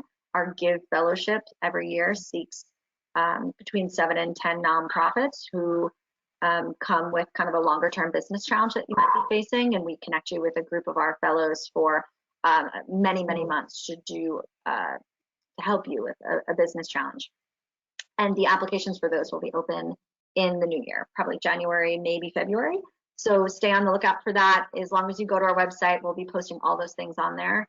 And if you fill out one of our nonprofit profiles, which you'll be directed to once you go to the website, then you will really get all the information, and you'll be in our system, so that if there is any way we can help you, which you put in the profile, we will be happy to do that. So look forward to hopefully working with some of you that we may not have before. And if you have any questions for me, feel free to contact me. I'm A Ganser, G-A-N-S. Well, you see my A Ganser at businessvolunteersmd.org. Thanks, Alyssa. And you will end up in one system, not multiple. So go ahead and register. Right. That's right. You're going to go directly into all right. Well, thank you both so much. I feel like you gave so much great information. If we do get any questions that come in to Colin or whatever, I'll make sure to connect you all directly. But your time is greatly appreciated. Your experience was incredibly valuable. So thank you for sharing. Colin, I guess we will mute and turn off our videos and throw it back to you to close it out. Yes, thank you. That was outstanding. It also feels crazy to think about a polar bear plunge when it's 70 degrees outside today. But this is the world we're living in now. So we're going to do one more polling question related to next year's NFP Summit. We'd love to get a quick take from everyone before Mike brings us home to the finish line.